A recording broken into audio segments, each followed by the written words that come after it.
Chapter 143 Making Skincare Products, Home Visit to Give Thanks _6. Because today marks the beginning of a new month, it meant that the stall Ni Yang had been renting was now theirs. If Ni Yang wanted to continue her business, she would have to scheme it out of them. All the way there, the smiles never left the faces of the family of three. Daju, what do you think that bitch Ni Yang's face will look like when she sees us? Ni Daju proudly replied, she must be shocked, and then beg us on her knees to give her stall back. Give it back to her? Lu Wan scoffed. On what grounds should we return it to her? We are the owners of this stall now. How dare she try and take it away from me? Remember, be tough with her. Make that bitch hand over all her money. If not, tell her to drop dead and disappear. Ni Yang was now destined to be as helpless as a piece of meat on a chopping board. Think she could escape? No way. A lowly bitch from the countryside, does she think she can turn the tide? Ni Daju nodded in agreement. Don't worry, Wan. I won't mess this up. Lu Wan began to instruct Lu Xiangxiang again. Xiangxiang, remember to be smart when that bitch hands over the money.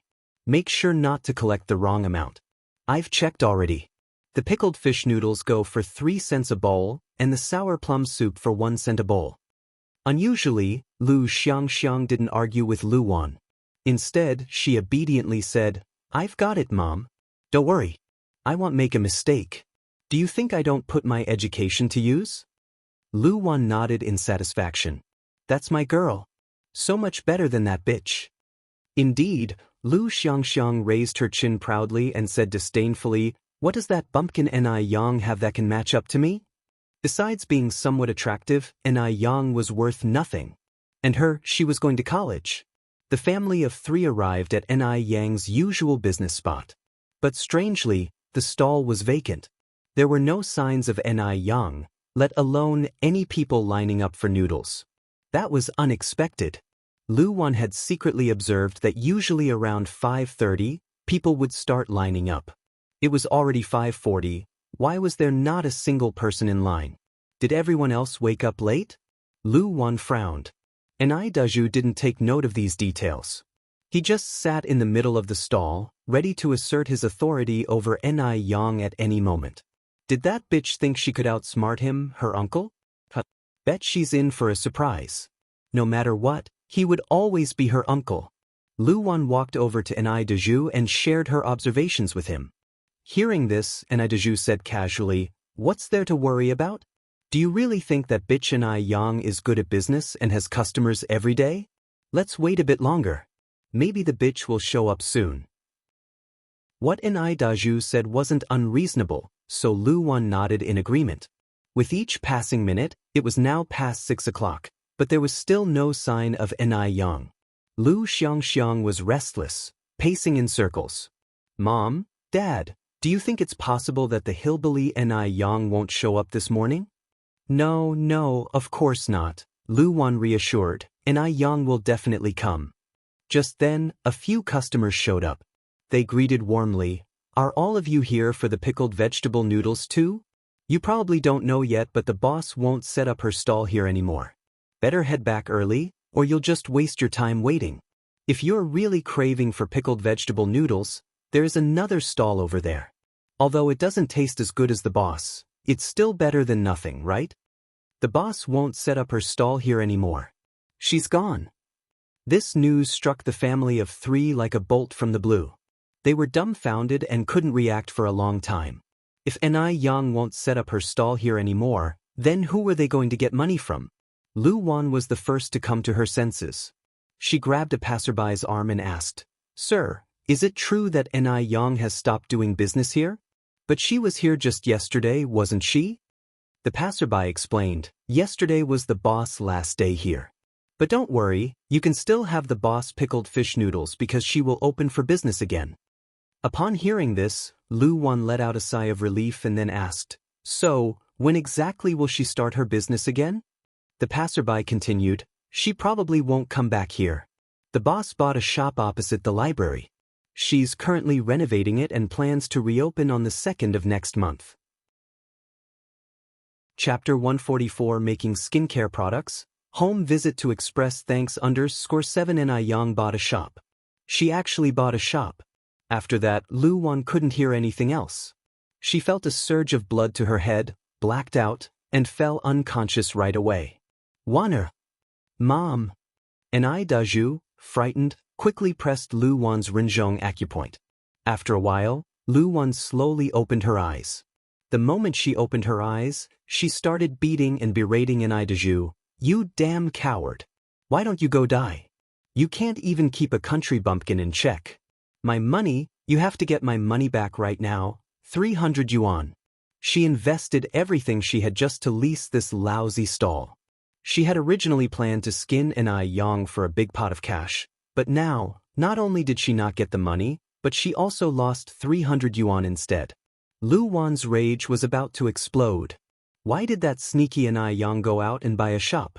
At that moment, Lu Wan was both jealous and green with envy. Her heart was filled with mixed emotions, and she felt extremely miserable. Lu Xiangxiang was also sitting by the side, crying and making a fuss. My money, I want my money. She had already picked out the clothes and cosmetics she wanted to buy, and had even planned to use the money she took back today to buy a nice-looking wig. Now it all came to nothing. She couldn't accept it. Why did Yang secretly buy a shop behind their backs? Lu Wan hit hard. Daz's face that had just recovered from bruises was again covered with fresh ones as if spring had come after the rain. Daju didn't dare to complain. He could only curse Yang 1,000 times in his heart. Yang had no idea what happened over here. At this time, she was squatting in the yard brushing her teeth. After brushing her teeth, she noticed a small pimple on her forehead while washing her face. For someone who loves beauty, having pimples is a big deal. It seems that simply relying on nutrition from food isn't enough. Skincare products also need to be used in order to maintain flawless and fair skin. Moreover, winter is coming, and the skin on the face and hands will crack in the cold wind. She needs to take care of her skin. There aren't many skincare products in this era. The most famous one is the snowflake cream, followed by the clam oil packed in shells. The clam oil is affordable but doesn't provide much skincare benefit. Snowflake cream is too expensive for ordinary people to afford, and some imported skincare products are even more ridiculously priced. Just then, an idea flashed across Yang's mind. She could make her own skincare products. With her previous life experience and medical knowledge, she wasn't afraid of getting poisoned. She thought so and acted immediately. After wiping her face casually, Yang carried a pair of scissors and headed towards the vegetable garden. Apart from vegetables, there are aloe vera and medicinal herbs planted in the garden. Aloe vera has excellent skincare and pimple-drying properties, as well as excellent hydration benefits. Yang planned to make a face wash and aloe gel with aloe vera. The aloe vera grew very well, from originally 3 plants to over a dozen plants now, which were very plump and thick thanks to Quihua's regular watering and fertilizing, appearing forest green and dripping with vigor. Yang snipped a full basket of aloe vera leaves with a kacha, kacha sound before heading back. Seeing Yang carrying back aloe leaves, Chengge exclaimed surprisingly, "No way, Young'un. Can these aloe leaves be eaten too?" Because Yang's culinary skills are really good, this causes Chengge to immediately think of food whenever he sees Yang carrying anything. Yang smiled and said, "No, I plan to use it to make facial cleanser and aloe vera gel." Facial cleanser? Chengge asked curiously, "Is it a type of milk drink?" "No, you can't drink it," Yang explained. "It's for washing your face, cleansing your skin." "Oh." Chengge nodded his head in semi-understanding. "Then what is aloe vera gel? Is it also for washing your face?" Chengge continued asking. "Aloe vera gel is for applying to your face. It has acne-removing and hydrating effects," Yang continued. "Once I've made it, Auntie you can try it and you'll know." Excitement immediately appeared in Chengwe's eyes. The process of making a facial cleanser is not complicated. First, wash the aloe and peel it, then place it in a mortar and mash it. Following that, gradually mix in a spoonful of honey and half a cup of milk to form a milky substance. Because there was no milk at home, Yang specially went to Zaiwa's house in the village, which had dairy cows, to buy a can of milk. But Zaiwa's grandmother was insistent on not taking money. And Yang laughed and said, "Granny, if you're not taking the money, I won't dare to come to your house to buy milk next time. Our village is so far from the city, do you really want to see me running all the way there?" Helpless, Zaiwa's grandmother finally took the money, but instantly asked Xiaohua to send over a basket of homemade vermicelli. Xiaohua squatted next to Yang and curiously asked, "Sister Yang, what are you doing?" Yang explained to Xiaohua about the facial cleanser and aloe vera gel. After hearing the explanation, Xiaohua exclaimed in surprise, "Sister Yang, you're so amazing." Soon, the facial cleanser was ready. Next up was the production of the aloe vera gel. The production of aloe vera gel is also quite simple. Just peel the aloe and slice it, then mash it into pulp. However, if you want the aloe vera gel to be more effective, you need to add some distilled water, but making distilled water isn't that simple.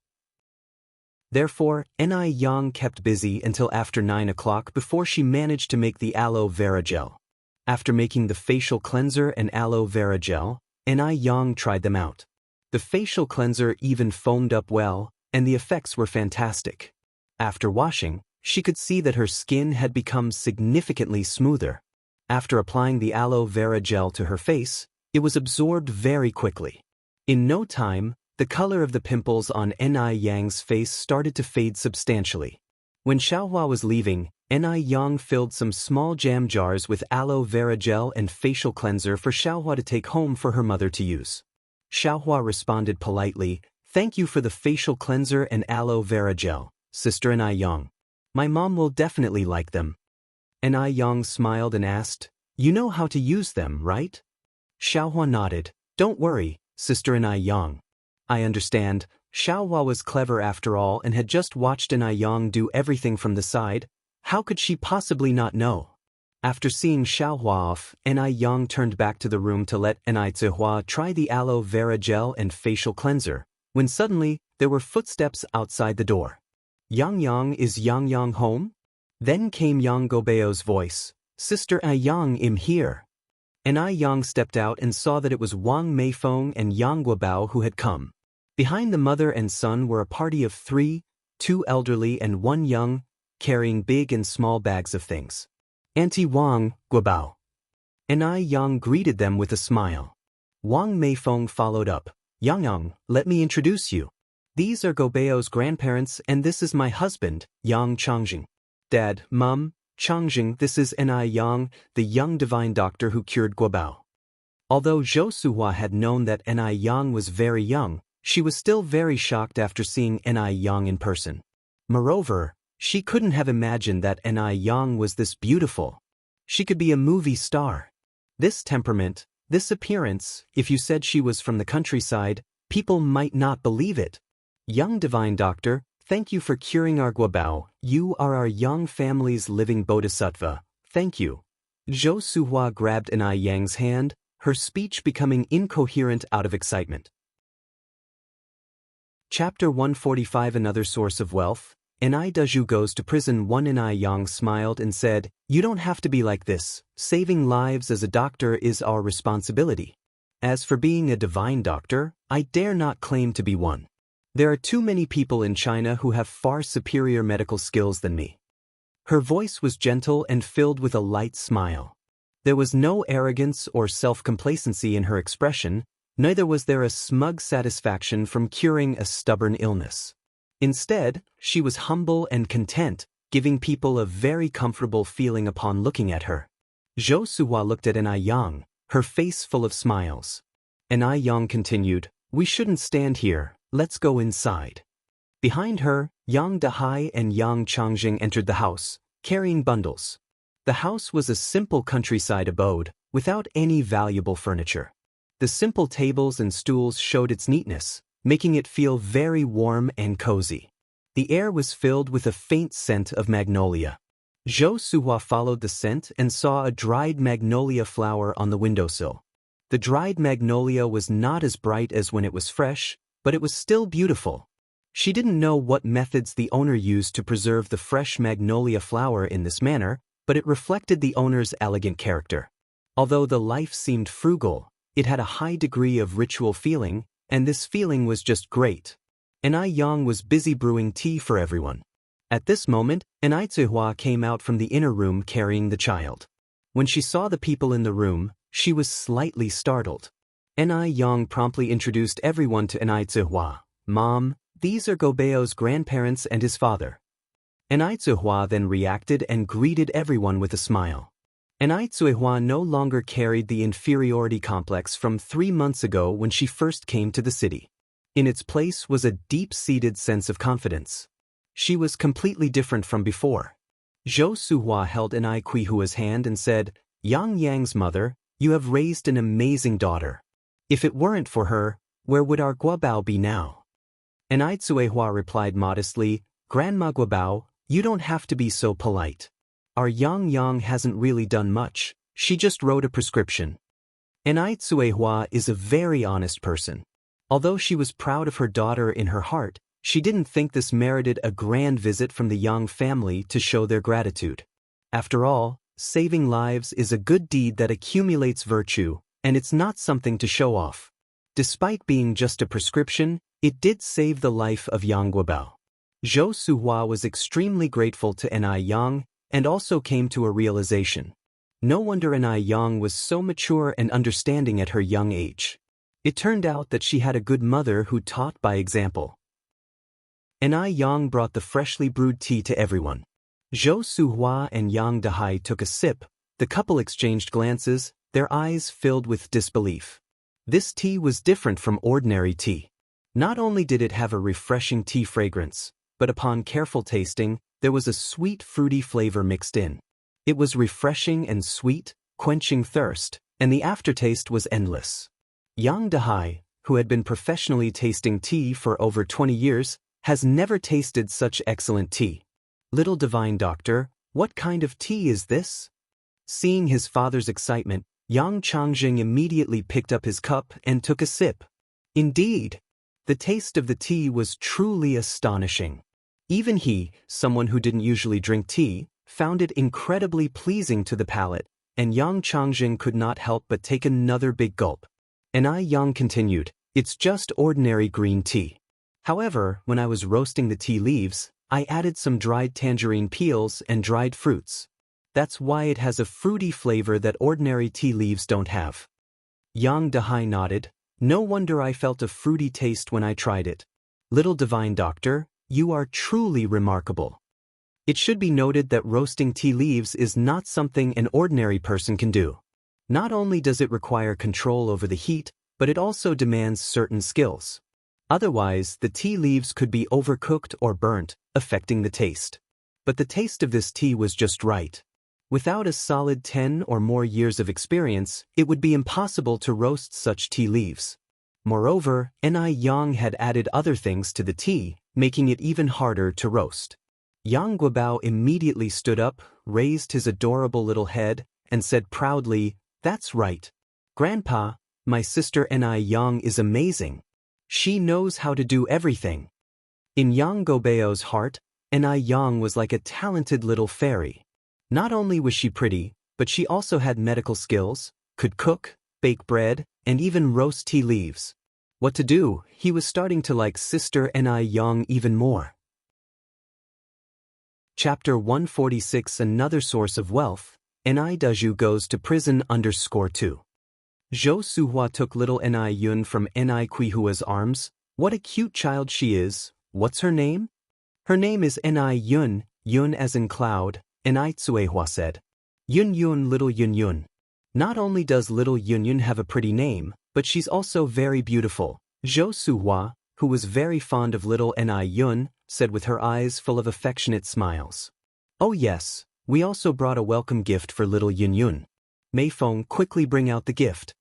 Wang Meifeng immediately took out a red gift box from her bag. In the box were a longevity lock and 2 gold bracelets. "These gold jewelry must cost at least 1,000 yuan, said Enai Zuehua nervously. "Grandma Guabao, you really don't need to be so polite, we can't accept such a big gift." "You should accept." Zhou Suhua smiled. "It's not something valuable, Enai Yang's mom." Ni Yang is a living bodhisattva to our entire family. You must not refuse. Look how pretty our little Yunyun looks wearing these. Little Ni Yun, with her fair and plump appearance, was extremely likable. Now, with the gold bracelets and the longevity lock, she looked like a delightful Fua doll that had stepped out of a New Year's painting. The gold bracelet came with a small bell. Whenever little Ni Yun moved, the bell would tinkle, producing a pleasant sound that lifted everyone's spirits. While Ni Tsuehua was entertaining the guests in the living room, Ni Yang went into the kitchen to cook. It was past 10 now. By the time she finished cooking, it would be almost noon, just in time for lunch. She planned to cook sour fish, braised pork belly, spicy fried river snails, and a roasted chicken as the main courses. As for the side dishes, she would make black fungus with milk cabbage and stir-fried cabbage with vermicelli. The vermicelli was a gift from Xiaohua. It was homemade and not only healthy and free of pollution, but also had a great texture. She would also prepare a cold mixed liangpi as a chilled dish. Ni Yang looked and found a chunk of tofu left over from what Tai Don mother had given her the day before. She decided to make shrimp and tofu soup with it. Meat and vegetables are paired well, with fish, meat, and chicken all included. Although there are only 7 dishes and 1 soup, it is an incredibly sumptuous meal for the average person during this era. Once the menu was finalized, Ni Yang started the bread oven and then went to slaughter the big rooster they had bought the day before. Although Ni Yang looked fair and pretty as a girl, she was very decisive when it came to slaughtering the chicken. With one hand holding the chicken and the other holding the kitchen knife, the scene was somewhat bloody, but it gave a sense of tranquility. Wang Meifeng came over to help Ni Yang pluck the chicken's feathers. Ni Yang grinned and said, "Auntie Wang, you don't need to help, I can handle it myself." Wang Meifeng laughed and said, "Not a problem, I'm free." It wouldn't be fair for them all to idle around, while Ni Yang had to cook the meal by herself. Having grown up in the village, Wang Meifeng, even though she had later moved to the city, was still quite proficient in these chores. She quickly finished plucking the chicken feathers, then washed the chicken and went on to clean the other vegetables. Despite Ni Yang's efforts to stop her, she carried on. After washing the vegetables, Wang Meifeng sat down by the stove to start the fire. The flame reflected in Wang Meifeng's smiling face, while the sound of stir-frying and the delicious aroma began to fill the kitchen. Despite having eaten Ni Yang's cooking before, Wang Meifeng couldn't help but be amazed. She was truly amazing. Despite being only 17, Ni Yang was already far superior to many adults. She was truly a lady who was equally proficient in the affairs of the hall and the kitchen. Around noon, Ni Yang had perfectly prepared the 7 dishes with 1 soup. The dining room table was filled with constant exclamations of admiration. "Delicious! The taste is spot on. Little divine doctor, you're so amazing." Zhou Suhua had never imagined that even river snails could be cooked to be so tasty. After all, they were usually used as duck feed. The braised pork belly was sweet and fragrant, tender and rich but not greasy, melting in the mouth. The roasted chicken was incredibly crispy, baked to perfection with a tender inside, and each bite resulted in a delicious burst of flavor. Of all, the most outstanding one was the sour fish. The caudal fish was coated with starch and egg liquid, which made it tender, refreshing, appetizing, and perfect for eating with rice. Combined with the sour and spicy taste of pickled cabbage and hot pepper, it was mouth-wateringly good. After finishing the fish, one would surely crave to drink all the soup. Even at a fancy restaurant, it would be hard to find such delicious dishes. Who would have thought that a beautiful young girl with impressive medical skills can cook so well too? The taste was simply astonishing. "Little divine doctor, how did you roast this chicken?" Yang Changjing curiously inquired. He didn't see any grill in the house, and since the chicken was served hot, it couldn't have been bought. Moreover, things like roasted chicken or duck were in short supply and hard to find. Chapter 147 Another Source of Wealth, Ni Daju Goes to Prison _3. Ni Yang explained, it was baked in an outdoor bread oven. "A bread oven?" Yang Changjing stood up and asked, "Could I see it?" "Of course." Ni Yang nodded. Seeing An Yang nod, Guobao excitedly said, "Dad, I'll show you. An Yang and I built this bread oven together." Guobao led Yang Changjing to the courtyard. The bread oven was located in the corner of the yard. It wasn't large and was shaped like a bear's head. Below it, dry logs were stacked. On the left side of the bear head, two little figures were drawn with the words, "Summer 1983, Sister and Guobao," beside them. The first few words were written boldly, the latter few somewhat childish, yet combined, they were not incongruous but rather endearingly artistic. "This bread oven was personally made by your sister and Yang?" Yang Changjing asked in disbelief.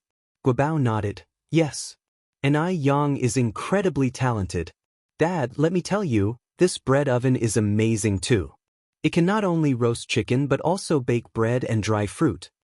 Thinking about all the food, Guobao's eyes sparkled.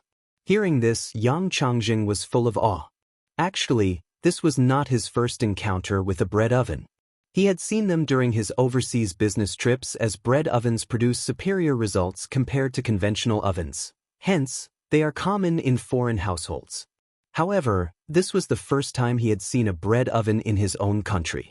Making a bread oven may seem simple, but it is actually complex and requires professional skills. He couldn't imagine how a young girl like An Yang managed to build this. This young girl was far stronger than she appeared on the surface. Even Yang Changjing, an adult, felt he couldn't compare. Having spent over 3 months in the countryside, Guobao was familiar with the surroundings. He took Yang Changjing around for a stroll, and after a while, their grandfather Yang Dahai also came out. In the living room, the women were engaged in a lively conversation. Zhou Suhua, being a leader in her workplace before retiring, was not as easygoing as ordinary people. What surprised Wang Meifeng was how well she got along with An Zihua. Indeed, it must be fate. An Yang was sipping tea, the steam curling around her flawless skin, causing Wang Meifeng to envy her. "Yang, your skin is so good. Unlike mine, which is always acting up during this season." An Yang laughed shyly. Noticing a few red spots on Wang Meifeng's face, she advised, "Aunt Wang, I think you have dry skin. The spots could have been caused by inappropriate skincare products. Be sure to hydrate your skin." Wang Meifeng replied, "My skin has always been like this. It gets extremely dry in winter and easily breaks out in small bumps." Speaking of skin issues, Wang Meifeng indeed felt frustrated. She had tried numerous skincare products, both domestic and imported, but to no avail. In fact, some even aggravated her condition. Right now, during early autumn, the problem wasn't so apparent. But by late autumn and winter, her face would be covered with dry skin and red spots, not a pretty sight. So, every time autumn and winter rolled around, Wang Meifeng wouldn't feel like stepping out, let alone going to work. "Aunt Wang, please wait a moment." An Yang suddenly stood up and walked toward the house. Wang Meifeng was puzzled. In a short while, An Yang returned, holding 2 small white porcelain jars. "Aunt, try these. I made them myself. This one is for washing your face, and this one is for applying." The small porcelain containers were originally for storing pills, but An Yang couldn't find suitable containers for her face wash and aloe vera gel, so she improvised using the small jars. "For washing face?" Wang Meifeng curiously asked, "Is it face powder?"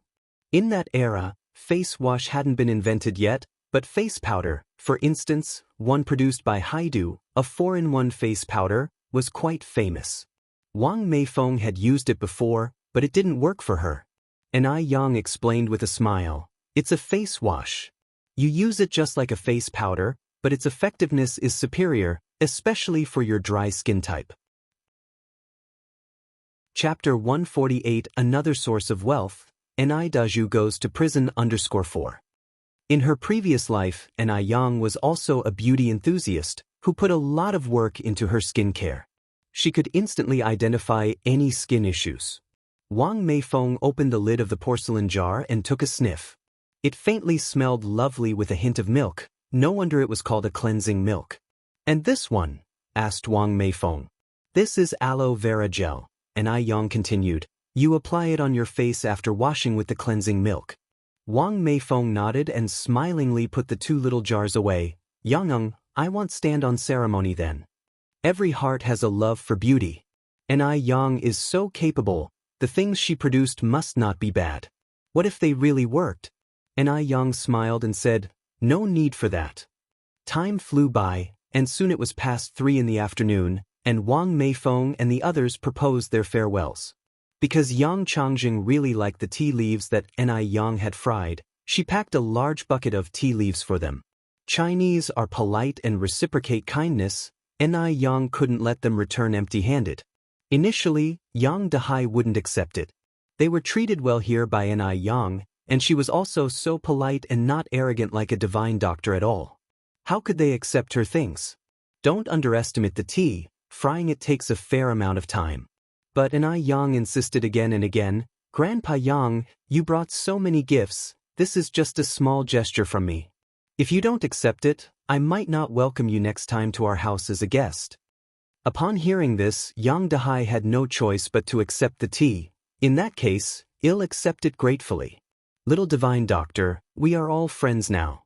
You must bring your mother and sister to our home sometime and get familiar with the place. Yang nodded, sure Grandpa Yang, I'll definitely come over when I have the chance. Yang Dehai looked at Yang with admiration in his eyes. This little girl was really understanding. If it was his granddaughter, he would wake up laughing even from a dream. Goodbye sister Yang, Aunt Hua, remember to visit my house when you have time. Yang nodded, waving at Yang Guobao. Goodbye Guobao. On the other side, after Dazhu and Lu Wan went back, they still felt unsatisfied. They were so upset they couldn't eat or drink. They had spent 300 yuan to rent that stall. 300 yuan. That's a year's worth of their hard-earned savings. They can't just lose 300 yuan like this. When Yang was buying the shop, did she ask for Daz's permission? Zihua doesn't have a man now. Dazhu is the only man in the family. It should be Dazhu who makes decisions for the family. Buying a shop must also get the approval of Dazhu, the head of the family. The more Lu Wan thought about it, the more she felt it was right. She looked at Dazhu and said, go and demand the money from that bitch Yang right now. Dazhu sighed, Wanna, let it go. Let's just live our lives peacefully. Even if Yang has money, she's just a lowly self-employed person. We're a proud working-class family. How can she compare? They went to Yang twice. The first time they were beaten half to dead by the kids in Jinghua village. The second time they directly lost 300 yuan. Dazhu was truly scared. Give up. Lu Wan shouted angrily, Dazhu, you are such a coward. How can you let this matter slide just like this? Yang doesn't have a father and Zihua doesn't have a man. You are the only man in the family now. It's justified that Yang gives you money. Go now. Where do I go to ask for money? Wana, have you forgotten what happened to us in Jinghua village? Dazhu asked. Although what Lu Wan said made sense, Dazhu, not fully recovered from his injuries, was still deeply afraid of Jinghua village. Go to the new shop that bitch just bought. Lu Wan continued, demand that she gives us at least 10,000 yuan every month. If she refuses, smash her shop and ruin her business. If Yang won't let them live comfortably, they won't let Yang live comfortably either. If worst comes to worst, they'll fight till the bitter end. She doesn't want to give them money? No way. Lu Wan gritted her teeth and said, when you get there, don't initiate a fight, just smash stuff, don't let them decorate the shop. Hopefully, 'cause a whole lot of commotion. If she dares to hit you this time, don't fight back, let her hit you. If she really causes any harm, our whole family will squat in her shop and let her take care of you in your old age. Well, drag till she collapses. Chapter 149 Another Source of Wealth, Dazhu goes to prison _5. It's exceedingly hard for even government officials to resolve domestic disputes. Yang's going to try reasoning with them? Impossible. And this time is different from before in Jinghua village, where she had the villagers on her side. Now in the city, who could help her? At this, Daz's eyes lit up. Wanner, you're truly ingenious. Lu Wan proudly smiled and said, "Of course I am." And Daju added, "Then I'll go there tomorrow morning." "All right," Lu Wan nodded, "I'll come with you." The next morning, Daju and Lu Wan went to Yang's newly purchased shop. Upon their arrival, workers were busy renovating the place. Without uttering a word, Daju snatched a wall-scraping knife from a worker's hand and flung it onto the ground, scattering the sand and cement across the entire room. Instantaneously, the place descended into chaos. Lu Wan planted herself on the floor, causing a scene by crying and cursing Yang for being heartless. "Who are you?" One of the workers grabbed Dazu's wrist and angrily asked, "What do you think you're doing?" The other workers rolled up their sleeves, ready to fight. Dare to cause trouble here at Yang's place? Are they tired of living? Daju replied, "Who am I?" "I'm Yang's uncle, the owner of this shop." "Where is Yang?" "Tell that bitch to come and see me." Yang's uncle? Upon hearing this, Wang Jinfang immediately started cursing, "You shameless beasts, birthed but not raised by a mother. Haven't you disgraced yourself enough in Jinghua village? Now you're here to do it again?" When it comes to cursing, Wang Jinfang is a master. She is capable of 100 unique insults, each disgustingly unique. Yang and Wang Tinyu were inside discussing renovation plans. Inside Twitter, when they heard the commotion outside, they both quickly rushed out. Seeing that Daju was the one causing the chaos, Yang stayed calm. She held back an infuriated Wang Tinyu and whispered, "Uncle Tinyu, let them make a scene. The bigger, the better. Please tell Aunt Jinfang not to interfere, and could you also make a trip to the police station? Daju cannot carry on like this. There must be an end to this matter." Yang was profoundly relieved that this incident drama didn't take place on the day of opening. Wouldn't that be a disaster? Hearing this, Wang Tinyu instantly understood Yang's intention and immediately ran outside. He whispered something to Wang Jinfang, who was about to roll up her sleeves and confront the pair. Wang Jinfang then chuckled and reluctantly let down her sleeve. After speaking, Wang Tinyu quietly left the shop, while Wang Jinfang relayed Wang Tiny's words to the others at a low volume. Oblivious to the situation, the others carried on with their work, paying no mind to Daju. Upon seeing this, Daju assumed that they were scared by his relation to Yang and grown even more arrogant. He rolled up his sleeves and smashed everything in sight to smithereens. Once the chaos outside had escalated to a reasonable degree, Yang calmly stepped out. "Daju, what on earth are you doing?" Yang asked, enraged, "Do you not realize that your actions are illegal?" "Illegal?" Daju arrogantly responded, "How could it be illegal to destroy one's own property? Bitch, since you've disowned us, don't blame us for being ruthless. If you don't give us money today, don't dream of renovating this shop." "His own property?" Yang subtly smirked. How brazen of Daju to make such a claim. How disgusting. Yang looked at the entrance and continued, "How much are you trying to extort from me?" This ungrateful bitch Yang is finally scared. If she had acted like this sooner, wouldn't there be much less trouble? Daju ignored Yang's words. Brimming with confidence, he said, 10,000. And you will have to give us 10,000 yuan every month from no one. Just thinking about becoming a man of 10,000 yuan made Daju ecstatic. That's extortion. It's hooligan behavior. Yang retorted righteously, "Isn't there any law in your eyes?" Daju then arrogantly replied, "In the Ni family, I am the law. If you don't pay me today, I'll tear this shabby shop apart. I'll make sure you can't do business." He's the law? That's quite ambitious. As soon as he finished speaking, Wang Tinio led several policemen into the shop in single file. And everything that Daju shamelessly claimed was heard by the police. "Officer," Wang Tinio pointed at Daju and Lu Wan, "It's them. They're causing trouble, extorting money. They've even destroyed so many things here." Chapter 150 Another Source of Wealth, Daju goes to prison _6. Daju and Lu Wan were stunned.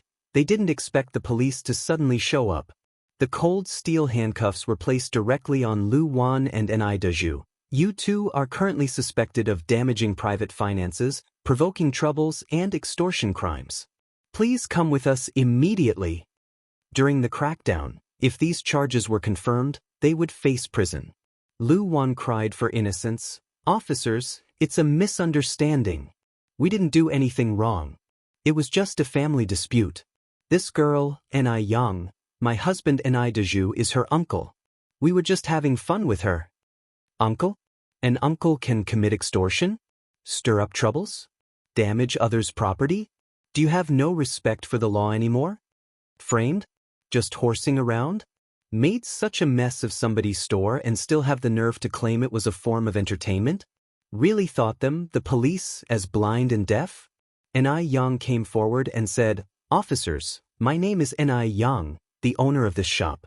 My mom was an orphan since she was young. She doesn't have any siblings at all. This person probably just grew up with my mom, but he's certainly not my uncle." Ni Daz's original household registration had long been revoked and transferred to Lu Wan. While Ni Zihua also has an independent household registration, and there is no blood relationship between Ni Dazhu and Ni Zuehua, it would be challenging to prove that they are siblings. The lead police officer nodded. "Comrade Ni Yang, please rest assured, we, the People's Police, will bring justice to this case." "Thank you, officers."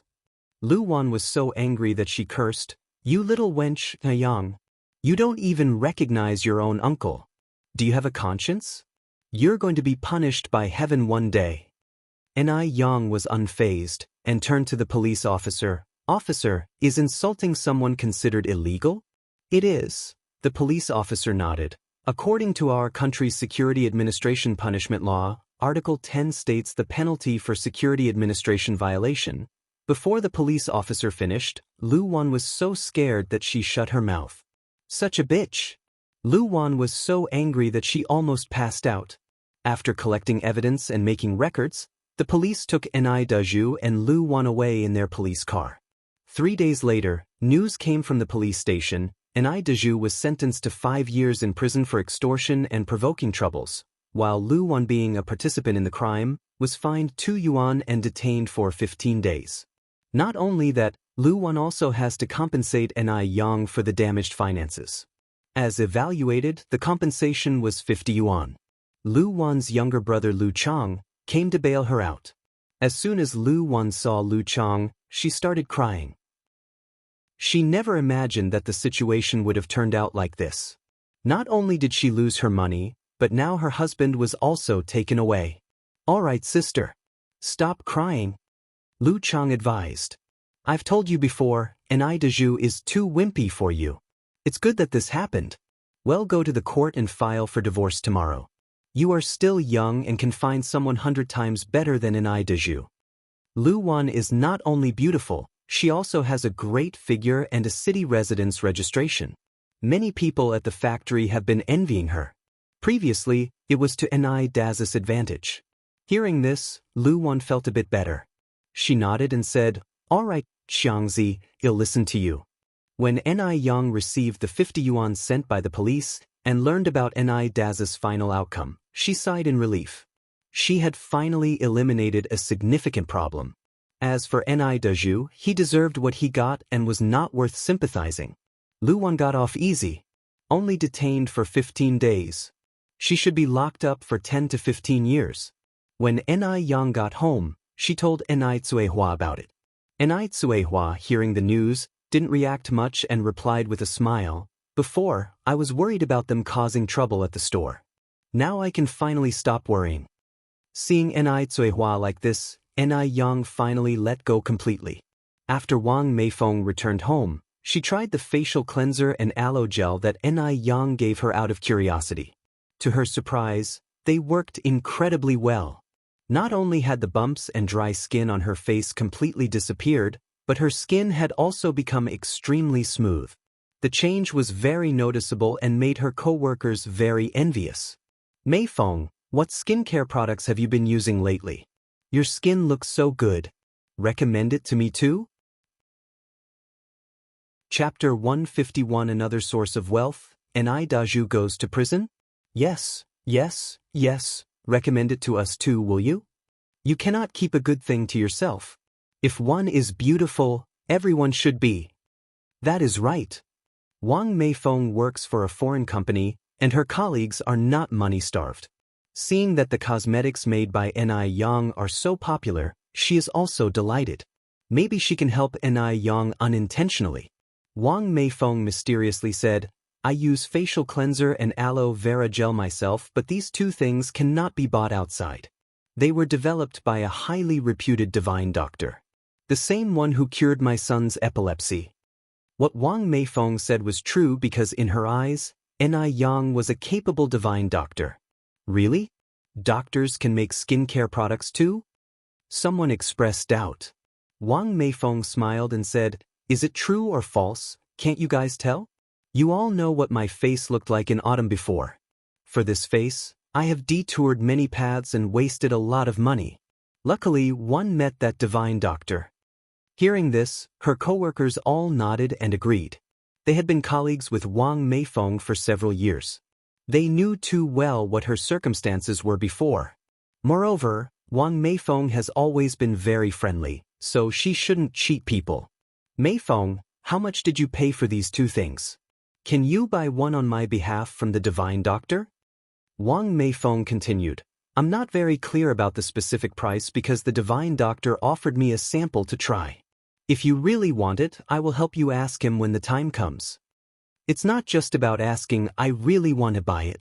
Meifeng, how about you bring me two as long as it doesn't exceed Lu Yuan? No woman does not cherish beauty. In any era, women are never miser when it comes to their faces. If the effect is as good as Wang Meifeng said, it would be worth it even if it is 200 yuan. I want it too. Bring me one too. Me too. Wang Meifeng took out paper and pen. Don't rush, one by one, I'll note it down for you. But one have to make it clear to you all, I don't know if the divine doctor will sell these, so better not keep your hopes too high. Alright, as long as you help us ask, it's enough. Wang Meifeng also has a quick temper. She took leave the next day and went to Ni Yang. After Ni Yang heard about this, she was surprised and said, Are the facial cleanser and aloe vera gel really that popular? Wang Meifeng laughed and said, Well, indeed they are. Look, these are all the people who want me to bring facial cleanser and aloe vera gel for them. Ni Yang looked over, there were as many as 15 people on the list. This was far beyond Ni Yang's expectation. She didn't expect that her unintentional acts could be so helpful. Maybe this method could also be a way for her to make money. What do you think, Yang? Do you want to sell it? Wang Meifeng asked in succession. Ni Yang laughed and said, Sell. Of course sell. However, Aunt Wang, one don't have ready-made cleansers and aloe vera gel at hand. How about one make some and deliver them to you the day after tomorrow? Okay. Wang Meifeng nodded and continued. So, how much are you selling these two products for? One will go back and tell them. After all, skincare products are used on the face. If it's too cheap, it will inevitably raise doubts and distrust. Moreover, the natural materials and labor used by Ni Yang would undermine profits if sold too cheaply. No one would make things without profit. Ni Yang continued. The facial cleanser would be 15 yuan per bottle and the aloe vera gel 20. Upon hearing this, Wang Meifeng was surprised and said, Yang, are you sure you want to sell it at such a cheap price? She had earlier bought some skincare products, each costing over 30 yuan, and the effect was not good. Ni Yang nodded. The prices will be set tentatively like this. For Ni Yang, this price was already quite high. If she could cement a place in the market and keep the sales steady, it would earn much more than selling pickled vegetable noodles. Wang Meifeng nodded. Okay, then I will go back and share this good news with everyone. Wait a minute, Aunt Wang. Ni Yang called out to Wang Meifeng's retreating figure. Wang Meifeng stopped. Ni Yang turned around and walked into the house. After a moment, she handed over the remaining cleanser and aloe vera gel in her home to Wang Meifeng. Here, take this. Wang Meifeng took the cleanser and aloe vera gel, took out money from her bag, and handed it to Ni Yang. She had already taken it for free once. She certainly couldn't take it for free this time. Yang smiled and declined. Aunt Wang, don't you treat me this way, it's disparaging. You helped me so much this time. According to reason, I should be paying you for promotion. Wang Meifeng laughed and said, Yang, by saying this, you are treating me as an outsider. If such good skincare products are available, even if one didn't know you, I will help with the promotion. Good things should be shared by everyone, right? How can it be exclusive only for me? Yang said further, if you really treat me as one of your own, stop talking about money and put it back. With no other choice, Wang Meifeng had to take her money back. After sending Wang Meifeng away, Yang greeted Zehua and rode her bicycle to the market. Now that she has decided to sell cosmetics, of course, she needs to be prepared with the right containers. The bottles for skincare products don't need to be fancy, plain-looking ones will do. So Yang chose transparent glass bottles. The bottle cap was made of wood and looked very refreshing.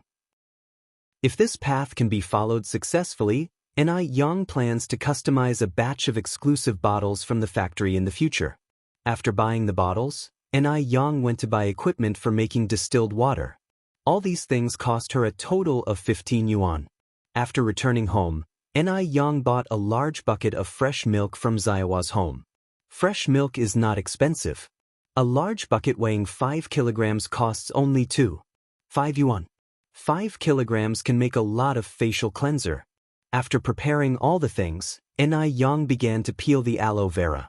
Zehua came over and said, Yang, let me help you. Just remove the skin of the aloe vera and slice it, right?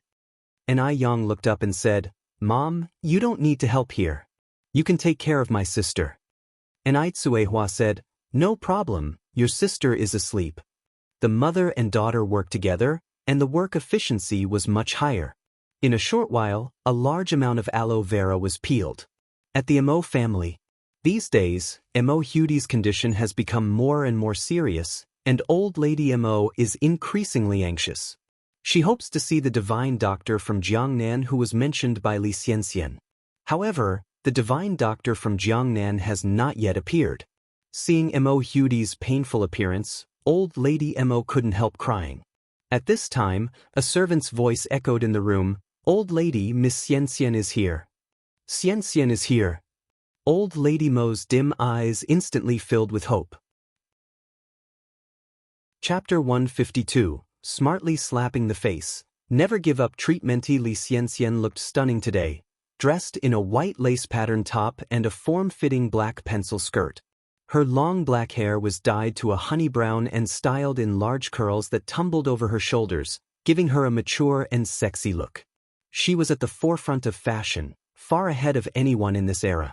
Now, everyone in her circle and her classmates were emulating Li Xianxian's style. Grandma, how has Xiaodai been doing recently? Li Xianxian approached and asked with concern. Madame Mo sighed deeply. Don't worry, Grandma. Li Xianxian walked over, resting her hand on Madame Mo's shoulder. I came here today to bring you good news. Good news? Madame Mo turned to look at Li Xianxian. Have we heard from the divine doctor of Jiangnan? The divine doctor of Jiangnan was Madame Mo's only hope. Li Xianxian nodded. Yes, the medicine sent by the divine doctor has arrived. Really? Madame Mo gasped in surprise. Yes, Li Xianxian nodded. Why would I lie to you? Look, this is it. With that, Li Xianxian pulled out 2 small red porcelain bottles from her bag. Grandma, this medicine needs to be taken 3 times a day, 1 pill each time. In less than 3 days, Xiaodai will improve. Once Xiaodai gradually recovers, we can have the divine doctor come over for a follow-up visit. All right, Madame Mo nodded, her face filled with gratitude. Xianxian, on behalf of Xiaodai, thank you. You are truly a benefactor to our Mo family. As she spoke, Madame Mo burst into tears. Li Xianxian quickly comforted her. Grandma, don't say that. I can't take credit for it. I'm just a go-between. Although she said she was just a go-between, not anyone could manage this feat. The divine doctor of Jiangnan was renowned for his exceptional medical skills and eccentric personality, and he usually refused patients with the surnames Yang and Mo. Who else could persuade him to break these rules? Perhaps only Li Xianxian could do that. Madame Mo continued, In any case, Xianxian, you are indeed a great benefactor to our Mo family, Li Xianxian laughed. Grandma, don't do this. You're making me blush. Let's give Xiaodai her medicine. All right, Madame Mo turned to her housemaid. Mrs. Lin, get some warm water. Of course, madam. Mrs. Lin promptly brought a cup of warm boiled water. I'll do it, Mrs. Lin. Li Xianxian gently took the cup from her hands and walked over to Xiaodai's bedside, ready to administer the medicine. She moved gently, carefully helping Xiaodai sit up. Come on, Xiaodai, let's take our medicine. We'll get better after we take it. Though Mo Hudi was still unconscious, she was aware enough to swallow. Occasionally, water spilled from the corner of her mouth, and Li Xianxian, without a hint of disgust, gently wiped it clean with a handkerchief. Watching Li Xianxian, Madame Mo's eyes were filled with satisfaction. Li Xianxian was a rare gem. If she could become her granddaughter-in-law, it would be wonderful. Unfortunately, her eldest grandson was too stubborn. Madame Mo knew she would have to devise a way to bring the two together. After administering the medicine, Li Xianxian assured Madame Mo, "Don't worry, Grandma. With the divine doctor of Jiangnan on our side, Xiaodai will be just fine." Madame Mo nodded. Li Xianxian admonished, "Also, Grandma, the divine doctor said that Xiaodai can't be exposed to sunlight or wind while she's taking this medicine, so the windows need to be closed. We need to be cautious when coming and going." All right. Madame Mo immediately ordered someone to close all the windows. Li Xianxian continued, "Also, besides protecting her from the wind, she also needs to follow a strict diet. She can't have spicy, greasy, or fragrant food." Madame Mo noted everything down. Having given all her instructions, Li Xianxian then asked to leave. Upon hearing that Li Xianxian was leaving, Madame Mo stood up and said, "Why the rush to leave?" Li Xianxian smiled. "I have business to attend to at the base this afternoon. I'll come to see you when I'm free." Madame Mo stood up to accompany Li Xianxian to the door.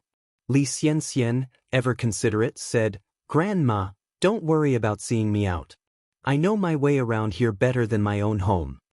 Madame Mo held Li Xianxian's hand, saying reluctantly, "Xianxian, remember to visit me often when you have the time." Chapter 153, Skillfully Slapping the Face, Never Give Up Treatment. Li Xianxian nodded. "Don't worry." Although Li Xianxian had insisted no need for farewell, old lady Mo still escorted her downstairs. Watching the retreating figure of Li Xianxian, housemaid Lin sipped in awe. "Old lady, Miss Xianxian is such a good girl. Not only is her character good, so is her appearance and manners, she's practically perfect." Indeed, old lady Mo also sighed, "Xianxian is indeed an extraordinary girl." Remarkably, Mo Hudi's condition improved significantly the same night she took the medicine. She, who was previously unconscious, was now able to sit up and talk. Mo Fuhai and old lady Mo were overjoyed, shedding tears of relief. "Bodhisattva blesses us. It's truly the Bodhisattva's blessing." Old lady Mo stammered excitedly. Mo Fuhai laughed. "What a futile mindset. Clearly, it's all thanks to Xianxian and the divine doctor from Jiangnan." Old lady Mo nodded hastily. Yes. It's all thanks to Xianxian and the divine doctor from Jiangnan." Mo Fuhai, walking up to Mo Hudi, asked anxiously, "Xiaodai, how do you feel now? Does your head still hurt?" Mo Hudi shook her head. "No, it doesn't hurt anymore, Grandpa. You don't have to worry." In the past, when Mo Hudi said it didn't hurt, it was merely to comfort Mo Fuhai, but this time it truly didn't hurt. "Grandpa, I want to go outside and bask in the sun," Mo Hudi added. Before Mo Fuhai could nod in agreement, old lady Mo said, "Xiaodai, the divine doctor said you can't be exposed to the wind or sunlight now. How about we take you out after you've fully recovered?" Mo Hudi nodded and continued, "Grandma, I want to eat meat." Mo Hudi was truly craving for meat. After being bedridden for over a month, her diet mostly consisted of noodles and porridge, easily digestible foods. She had nearly forgotten the taste of meat. Hearing this, old lady Mo's heart ached, wiping away her tears. The Mo family were wealthy, even their servants could eat meat in their 3 meals a day. But for Mo Hudi, eating meat had become a luxury. The poor girl. Choking back tears, old lady Mo said, "Good girl, you can't eat meat right now. Once you recover, I'll let you eat as much as you want." Mo Hudi dutifully wiped away old lady Mo's tears. "Grandma, don't cry. I don't feel like eating meat now. Meat isn't that great." Her words sounded like she was comforting old lady Mo and also herself. Even the usually composed Mo Fuhai was moved to tears. At the Ni family residence. It was already late at night, but Ni Yang was still busy. She had packed the newly made facial cleanser and aloe gel into glass jars, with 31 jars of facial cleanser and 35 jars of aloe gel in total. The facial cleanser was milky white, while the aloe gel was a pale, jelly-like substance. Arranged in jars with round wooden stoppers, they looked particularly attractive, not unlike those high-end skincare products in later generations. Omitting the labor cost, these products had cost nearly 20 yuan in total. Selling a single jar of aloe gel would cover the cost, and this time, she had 15 pre-orders. Each order was for a jar of facial cleanser and a jar of aloe gel, totaling 35 yuan. 15 orders meant a total of 525 yuan. The thought of how a day's effort could rake in so much money made Ni Yang tireless. Her spirits were high. If she could open up the market for domestic skincare through this endeavor, that would be even better. In her prior world, famous skincare brands like SKII, Lamer, Fairma, Lancome, Helena, and so forth all originated from overseas. Domestic skincare products could hardly compete within the country. Unscrupulous merchants, in order to make money and save costs, would often substitute inferior chemical substances for natural ingredients. This led to tragedies like ruined skin and glow-in-the-dark face masks, gradually eroding the public's trust in domestic skincare products. People preferred to splurge on foreign brands, even at 10 to 100 times the price, rather than settling for domestic brands. Her goal was to carve out new territory within the domestic skincare industry while these major brands were still absent from the local market. In the past, foreigners capitalized on the exorbitant prices to make money from the Chinese. Ni Yang had a clear goal. She not only wanted to secure a foothold domestically, but also planned to market her skincare products overseas and earn a good deal of foreign money. It was high time for a resurgence of domestic skincare products. Seeing this, Ni Yang refueled her determination. As it was now autumn, she didn't need to store these skincare products in the fridge. A cool, dry place would suffice. Chapter 154, Skillfully Slapping the Face. Never give up treatment. As having sorted through the skincare products, Ni Yang went back to her room to sleep. The next morning, Ni Yang was awakened by the scent of delicious food. Usually, Ni Yang would prepare breakfast, but Ni Zuihua, seeing that her daughter was not getting enough sleep, would get up early to prepare breakfast. All Ni Yang had to do was to prepare Mrs. Mo's meals the night before. "Mum, what are we having this morning?" "It smells wonderful," asked Ni Yang, still brushing her teeth, and she walked over to the stove. Ni Zuihua answered laughingly, "When your Aunt Ni and I were out in the city the other day, everyone seemed to be eating fried dough sticks. They looked really appetizing, so I tried making some. Hurry up and finish brushing your teeth to taste it." In the past, without Ni Yang by her side, Ni Zuihua would have found it difficult to get around in Beijing, but now things were different. With enough money, she had no problem making her way around the city or even between several cities. The changes in Ni Zuihua were not just on the surface. "All right." Ni Yang nodded, quickly brushed her teeth, washed her face and came to the living room for breakfast. The main breakfast was porridge, boiled eggs, and fried dough sticks. The side dish was spicy radish strips. Savoring the porridge with some spicy radish strips, followed by the crispy fried dough stick, was nothing short of delicious.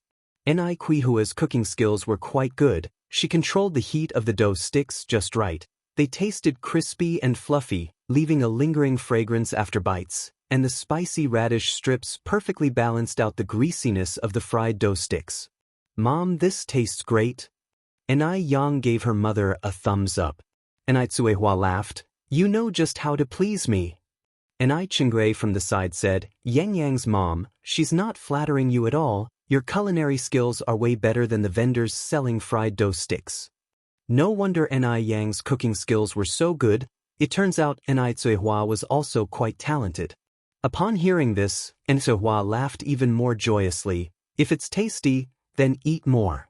After breakfast, Chingray left for work, and Yang went to bring Wang Meifeng her skincare products. Wang Meifeng's workplace was in the center of Beijing. When Yang arrived, Wang Meifeng had already been waiting. Yang, over here. Auntie Wang. Yang stopped her car with a smile. Yang, here is the money, please count it. Wang Meifeng handed Yang an envelope. Yang took the envelope, smiling, no need to count, don't I trust you? By the way, these are the face wash and aloe gel. She unloaded a cardboard box from the back seat of her car. Shall I help you bring it in? Wang Meifeng said, no need, Yang, I can do it myself. You go ahead with your work. Yang handed the bag hanging from her car to Wang Meifeng and laughed, you have worked hard, Auntie Wang. Oh, these are the dried fruits and sour plum soup that I made myself. Please share them with your colleagues. And this is the bread I made for Guobao. Before even opening the package, a mouth-watering aroma filled the air. Feeling uncomfortable accepting Yang's gifts for no reason, Wang Meifeng insisted that these were not a big deal to her. It was Yang who had been a great help to her family. If it hadn't been for Yang, Yang Guobao would still be sick. Without Yang, would her skin have become so good? Seeing Wang Meifeng's rejections, Yang swiftly filled Wang Meifeng's arms with the items, hopped onto her bike, and turned to depart, hollering back, bye, Auntie Wang. Wang Meifeng chuckled and shook her head, this child. Back in her office, Wang Meifeng put aside the things that Yang had given for Yang Guobao. She then distributed the skincare products along with the dried fruits and sour plum soup to her colleagues. Wow, Meifeng, this sour plum soup is incredible. Where did you buy it from? The dried fruits are also good. They are even tastier than the imported ones. The office filled up with the rustling sound of munching on dried fruits and words of praise. Wang Meifeng said, both the dried fruits and sour plum soup were handmade by the divine doctor. She asked me to bring them and share with you all. That divine doctor is amazing. How does she know how to do everything? Absolutely. She is quite extraordinary, isn't she? Suddenly, a voice sourer than vinegar piped up, this tactic of attracting popularity is indeed good. Who knows if she really is that good? You all shouldn't count someone's money after being sold. The speaker was Lu Fun, who usually butted heads with Wang Meifeng. Lu Fun had once pursued Wang Meifeng's husband, Yang Changjing. After Wang Meifeng and Yang Changjing became a couple, Lu Fun believed that Wang Meifeng had come between her and Yang Changjing's relationship, so she often targeted Wang Meifeng, dreaming of shattering Wang Meifeng and Yang Changjing's marital bliss, hoping for a prompt divorce. Chapter 155. Cleverly slapping the face, never give up treatment carrot. Lu Fun had once heard that the relationship between Wang Meifeng and Zhou Suhua was a strained mother-in-law and daughter-in-law relationship, which made Lu Fun ecstatic to the point where she couldn't sleep for 3 days and 3 nights. Wang Meifeng wasn't afraid of Lu Fun either. Immediately, she retorted, whether someone is really impressive or not, time will tell everyone, there's no need for you to poke your nose into everything. Lu Fun, I just don't understand, a long enough rope can be knotted, why can't your tongue be? Cultured people truly have a unique way of swearing, without a single dirty word. Lu Fun hadn't even graduated from junior high. The only reason she could work here was nepotism. When she said this, a wave of laughter immediately swept through the crowd. Lu Fen's face had turned beet red and she felt like cursing those who had bought skincare products to get facial abscesses and become disfigured immediately. After some time, Lu Fen turned to a coworker she was relatively close with and said, Nana, remember skincare products are put on the face. Be careful with these unverified products, without any manufacturing date or brand. I'm worried they might disfigure you. I have a relative who was cheated by a known person and used skincare products of unknown origin. She is 35 now, and still can't find a husband. To discredit Wang Meifeng and the unknown divine doctor, Lu Fen even didn't hesitate to curse her own relatives. At these words, Zhou Nana was a bit surprised and said, "Sister Fen, is that really true?" Lu Fen nodded, and dead serious, said, "Of course, would I joke around about my own relative? Let me tell you, she now hides at home, too ashamed to face people with her disfigured face that even ghosts would be scared of." A disfigured face. This was no joking matter. And what Lu Fen said made sense. Would you use a skincare product with no label? Once she said this, not only Zhou Nana but the faces of other co-workers also weren't looking too good. Seeing everyone like this, Lu Fen showed a pleased smile on her face. Wang Meifeng laughed and said, "Rest assured. Not only is Divine Doctor skillful in medical skills, his craft in making skincare products is also top-notch. You all are worried about your faces being ruined, but does my face look damaged to you? Don't listen to Lu Fen's alarmist talk. She just can't stand to see others doing better than her." Wang Meifeng spoke directly without any fear of offending Lu Fen. Even though Wang Meifeng said so, everyone was still somewhat apprehensive. After all, the face is one's identity, and it matters a lot. If problems crop up later, who would they go to for help? They should be more cautious. Feeling a bit remorseful, Zhou Nana mused, "I'm sorry, Sister Meifeng, could I return this skincare product to you? If not, forget it. They'll just consider this 35 yuan spent as a lesson learned." Wang Meifeng laughed and said, "Of course you can, I'm not forcing anyone to buy anything. But Nana, don't regret your decision." Seeing Zhou Nana returning the skincare product, the others followed suit. Though buying and returning behavior wasn't ideal, their faces mattered more. After all, 35 yuan wasn't a small amount. Money didn't come easy for anyone. In a blink, 11 people returned their products. 4 people didn't return their products, 2 of them being Wang Meifeng's good friends who trusted she wouldn't lie to them.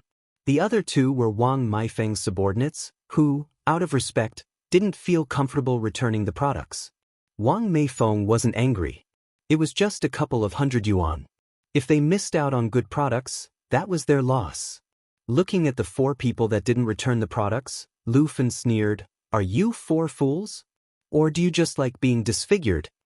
A slightly overweight woman glared at Lu Fen and threatened, "Lu Fen, if you dare to distort the truth in being nonsensical, believe it or not, I'll slap you." This was Sun Mei, usually more aggressive. If she was truly angered, she wouldn't hesitate to take action. Grudgingly, Lu Fen shut her mouth. These women, who refused to listen to good advice, deserved to be disfigured. They would regret it someday.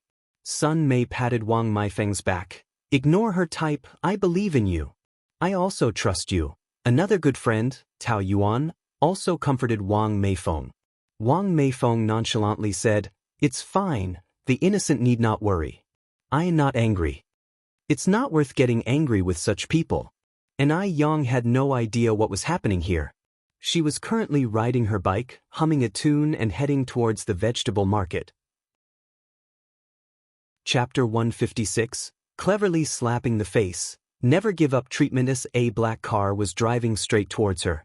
Seated in the back was none other than Mo Baichuan. Mo Baichuan spotted an Ai Yang almost instantly. Her head had a few days of peace, and now? Why was she back in front of him? Could this really be a coincidence? Who would believe that? Mo Baichuan narrowed his eyes and ordered, "Xiao Zhao, pull over." "All right." His driver, Xiao Zhao, did as he was instructed. Mo Baichuan opened his door, getting out of the car and standing in the middle of the road with his arm out, blocking an Ai Yang's car. If an Ai Yang was going to keep trying to get his attention, he might as well play the game once. Someone suddenly jumping out into the middle of the road startled an Ai Yang so much she almost swore. Her fast reaction was the only thing that saved her from hitting him. "Are you insane?" An Ai Yang looked up furiously to indeed see a madman. Mo Baichuan. An Ai Yang, tell me, what's the point of all this? Mo Baichuan glared coldly, "I'll tell you straight, no matter what you do, I'll never be attracted to someone like you. Even if An Ai Yang has the face of Su Daji, he isn't King Zhou of Shang. Ni Yang picked at her ear disbelievingly. What did you say? Mo Baichuan continued. Did you not understand me? I'll repeat it for you then. I will never be attracted to a scheming woman like you. Ni Yang laughed out of pure frustration. She had been on this earth for 2 lifetimes, and she had never met another as narcissistic and shameless as Mo Baichuan. Ni Yang took a deep breath, pulled the watch out of her pocket, and shoved it into Mo Baichuan's hands. Thank you for promising never to be attracted to a conniving woman like me. Hey, race your watch, and please stay out of my sight in the future. You might enjoy it, but I, the scheming woman, have a strong sense of hygiene. She deliberately emphasized the word strong sense of hygiene. And delusion is an illness that needs treatment. Before Mo Baichuan could react, Ni Yang pulled out a 1-cent note and placed it in Mo Baichuan's hand. You're still young. Don't ever give up on getting treatment. Consider the money my good deed for the day. Ni Yang had initially planned to give him a bigger note, but upon second thought, she decided that Mo Baichuan wasn't worth wasting it on. A cent was more than enough. If there were even smaller amounts, she wouldn't have given him a cent, leaving her parting words ringing in the air. Ni Yang didn't wait for Mo Baichuan's reactions. She hopped onto her bicycle and left. Mo Baichuan was on the verge of exploding with rage. His handsome face seemed to have a layer of frost, sending chills down your spine. What did Ni Yang mean by all this? Was she doing the exact opposite of what he expected? For the first time, Mo Baichuan was infuriated not once, but 3 times by the same woman. Daring. She was so daring.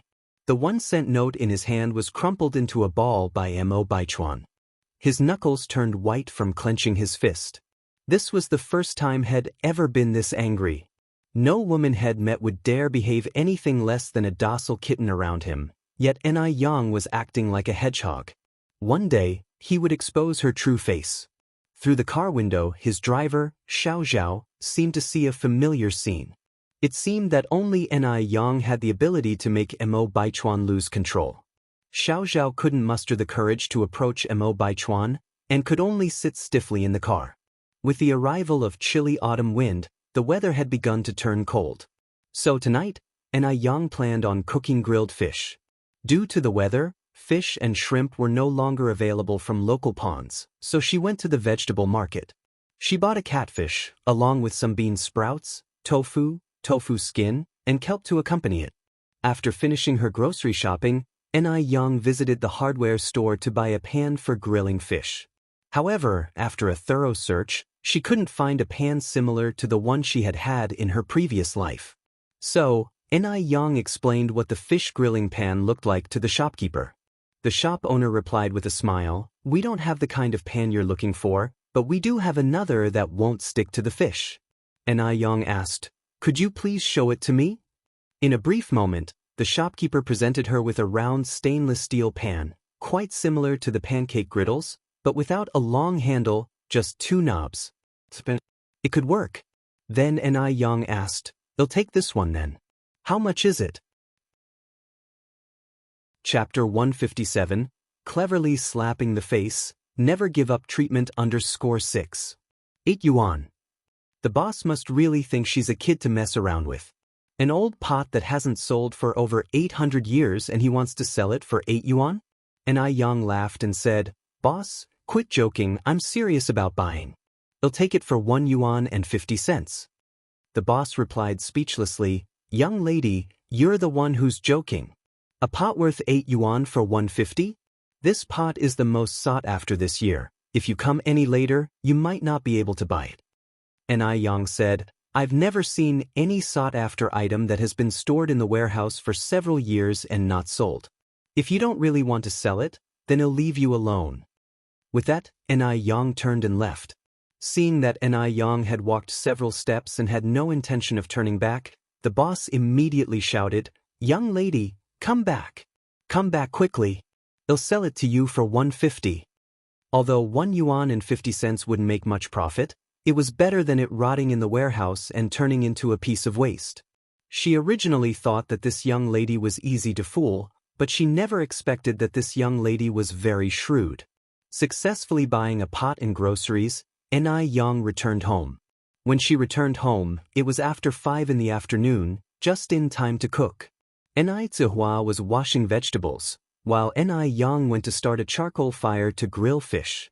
The grilled fish had to be grilled with charcoal fire to be authentic. Grilling in a bread oven would definitely not work. So Yang started a charcoal fire in the stove, split the fish in half and skewered it on a bamboo stick, and started grilling. Before long, there was a sizzling sound in the air. After seeing the fish oil come out, she started adding chili powder, cumin powder, table salt, and other spices. After all the spices were added, a distinctive barbecue aroma came out. Ni Yang seemed to have returned to the time in her past life when she sat on the street grilling skewers. After the fish was grilled till both sides were golden brown, Ni Yang started to stir-fry the grilled fish ingredients. First, she stir-fried the bean paste to bring out the red oil, then added spring onions, ginger, and garlic to bring out the fragrance. Then she added green chili peppers, onions, Sichuan peppercorns, soy sauce, beer and water. After it was boiled on high heat, she poured the red soup over the grilled fish. Instantly, an enticing aroma filled the air. The fragrance of cumin, the spiciness of the red oil, and a sprinkle of cilantro as decoration, a look and taste-appealing grilled fish was ready. Ni Yang brought the grilled fish to the table and lit the small stove. Immediately, the red oil soup in the grilled fish started to boil and the aroma became even stronger. At this time, she added the side dishes and you could eat while dipping in the soup. When Ni Chingui walked in, he was immediately shocked by this enticing aroma. Yang, what are we eating today? It smells so good. Ni Yang smiled and said, Ni Aunt, we're eating grilled fish today. Ni Chingui had had braised fish, steamed fish, sour fish, and even sashimi, but he had never had grilled fish. No need to think about it, he knew this taste must be amazing. Upon hearing this, Ni Chingui couldn't wait and said, I'll go wash my hands. Grilled fish is different from sour fish. It's numbing and spicy at first bite, then crispy on the outside and tender inside.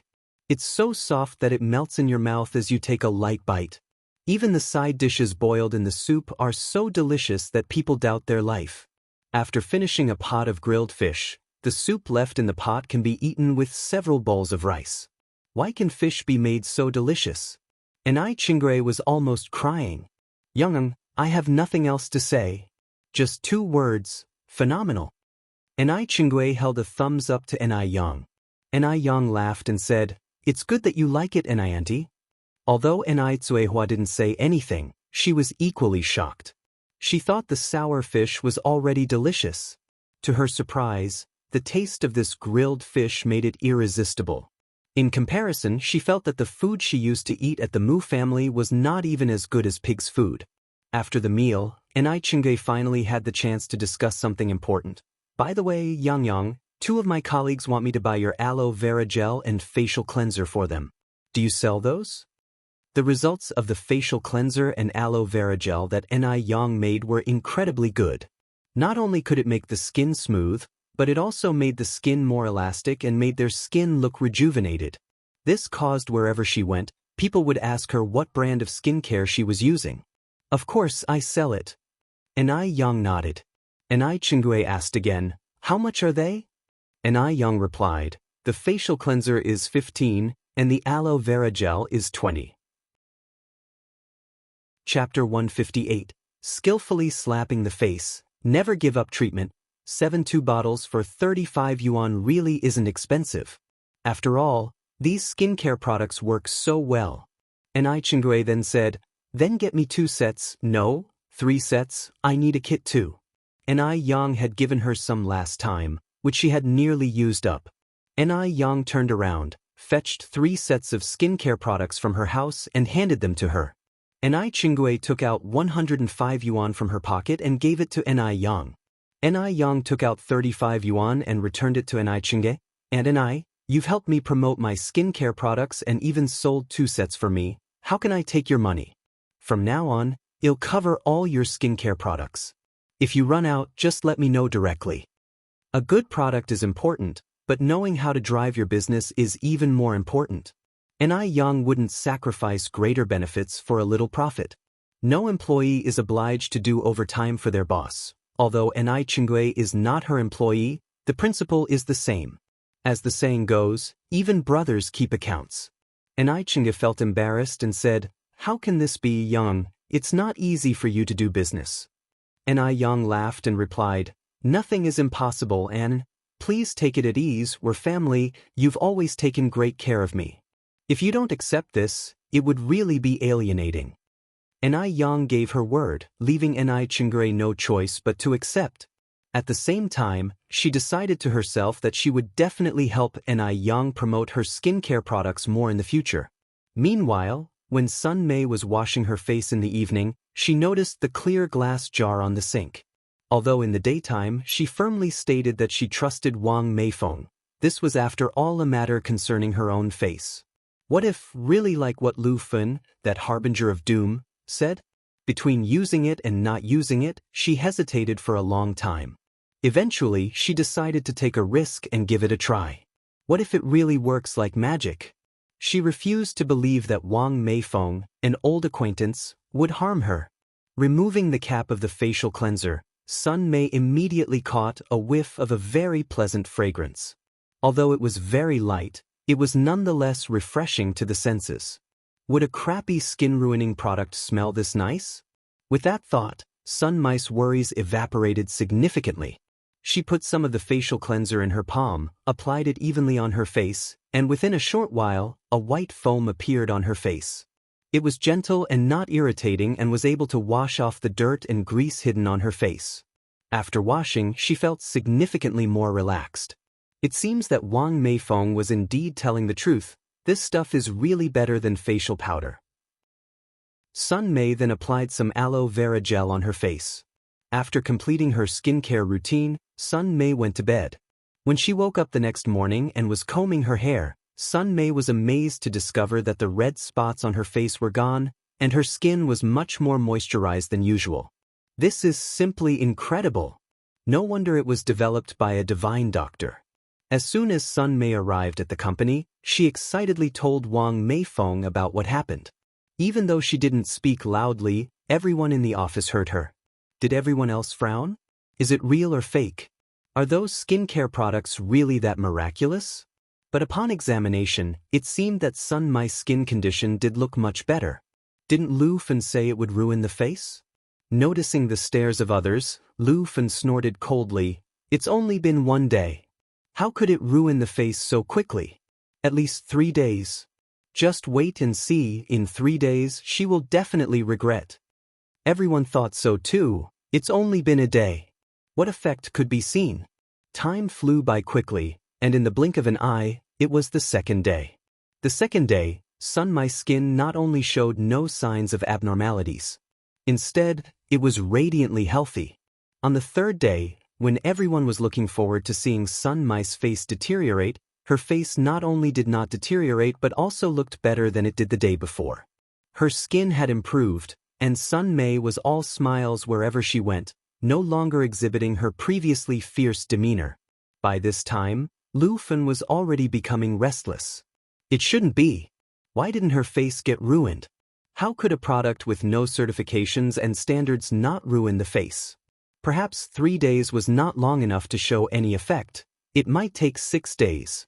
It must be like this. However, on the 3rd, 4th, and even 5th day, Sun Mei's skin condition got better day by day. Now, she even hummed while walking. The sight of this left everyone envious. Walking boastfully up to Lu Fen, Sun Mei taunted. Lu Fen, didn't you say that my face would be ruined after 3 days? But now, 6 days have passed. Not only is my face undamaged, but my skin has also been getting better and better each day. You really should apologize to Meifeng. Hearing this, everyone chimed in agreement. Yes. Lu Fen is to blame. If she didn't cause trouble back then, we would already be using it by now. Lu Fen, you nearly cost us the chance to use such good skincare products. You owe an apology not only to Meifeng but also to us. Enraged to the point of blushing, Lu Fen retorted, it may be that the time isn't up yet. Sun Mei, what are you so pleased about? Just wait and see, sooner or later your face will be ruined. Laughing, Sun Mei responded. Lu Fun, your disgusting face is really hard to look at. Forget it. I'm in a good mood today and can't be bothered to quarrel with you. Otherwise, I would definitely have slapped you. Also, I'm putting it out there today, if I hear you bad-mouthing Divine Doctor again, Sun Mei, will not let you off. The surrounding crowd began to reprimand Lu Fun for her wrongdoing. Lu Fun, who was previously a crowd favorite, had now become a scapegoat. Right then and there, Lu Fun was like a dog that had fallen into the water. She slinked away with her tail between her legs, leaving the office in shame. Just wait and see. Sooner or later, they will regret it. After Lu Fun left, her colleagues rushed towards Wang Meifeng. Meifeng, is it too late for me to change my mind? I'm willing to pay double the price for the facial cleanser and aloe vera gel. Me too. I want to buy two. Meifeng, we're sorry, we shouldn't have betrayed you. We didn't trust you. Meifeng, we're sorry, Wang Meifeng replied with a slight smile. It's okay. As our chairman said, if you can correct your wrongs, you are still a good comrade. But there are none left today. The remaining 11 bottles from last time were all bought by colleagues from other departments. If you want to buy them, you can come over and register first. The price will still be the original one. Thanks to Sun Mei's example, those 11 bottles were swept clean by the neighboring department 3 days ago. Hearing this, the previously calmed people flared up at Lu Fun once more. Mo family. Early in the morning, Zhou Suhua brought Yang Guobao to visit Mo Hudi, who was sick. Even after taking the medicine from the Divine Doctor for a week, Mo Hudi's condition looked much better than before, but she was still bedridden and her face was filled with signs of illness. Zhou Suhua told Mrs. Mo about Yang Guobao's complete recovery. Surprised, Mrs. Mo asked, "Is he really recovered?" Zhou Suhua nodded. "Indeed, he's better. I underestimated the Divine Doctor and nearly missed Guobao's chance of recovery. Thankfully, Meifeng is a good girl and insisted on the treatment.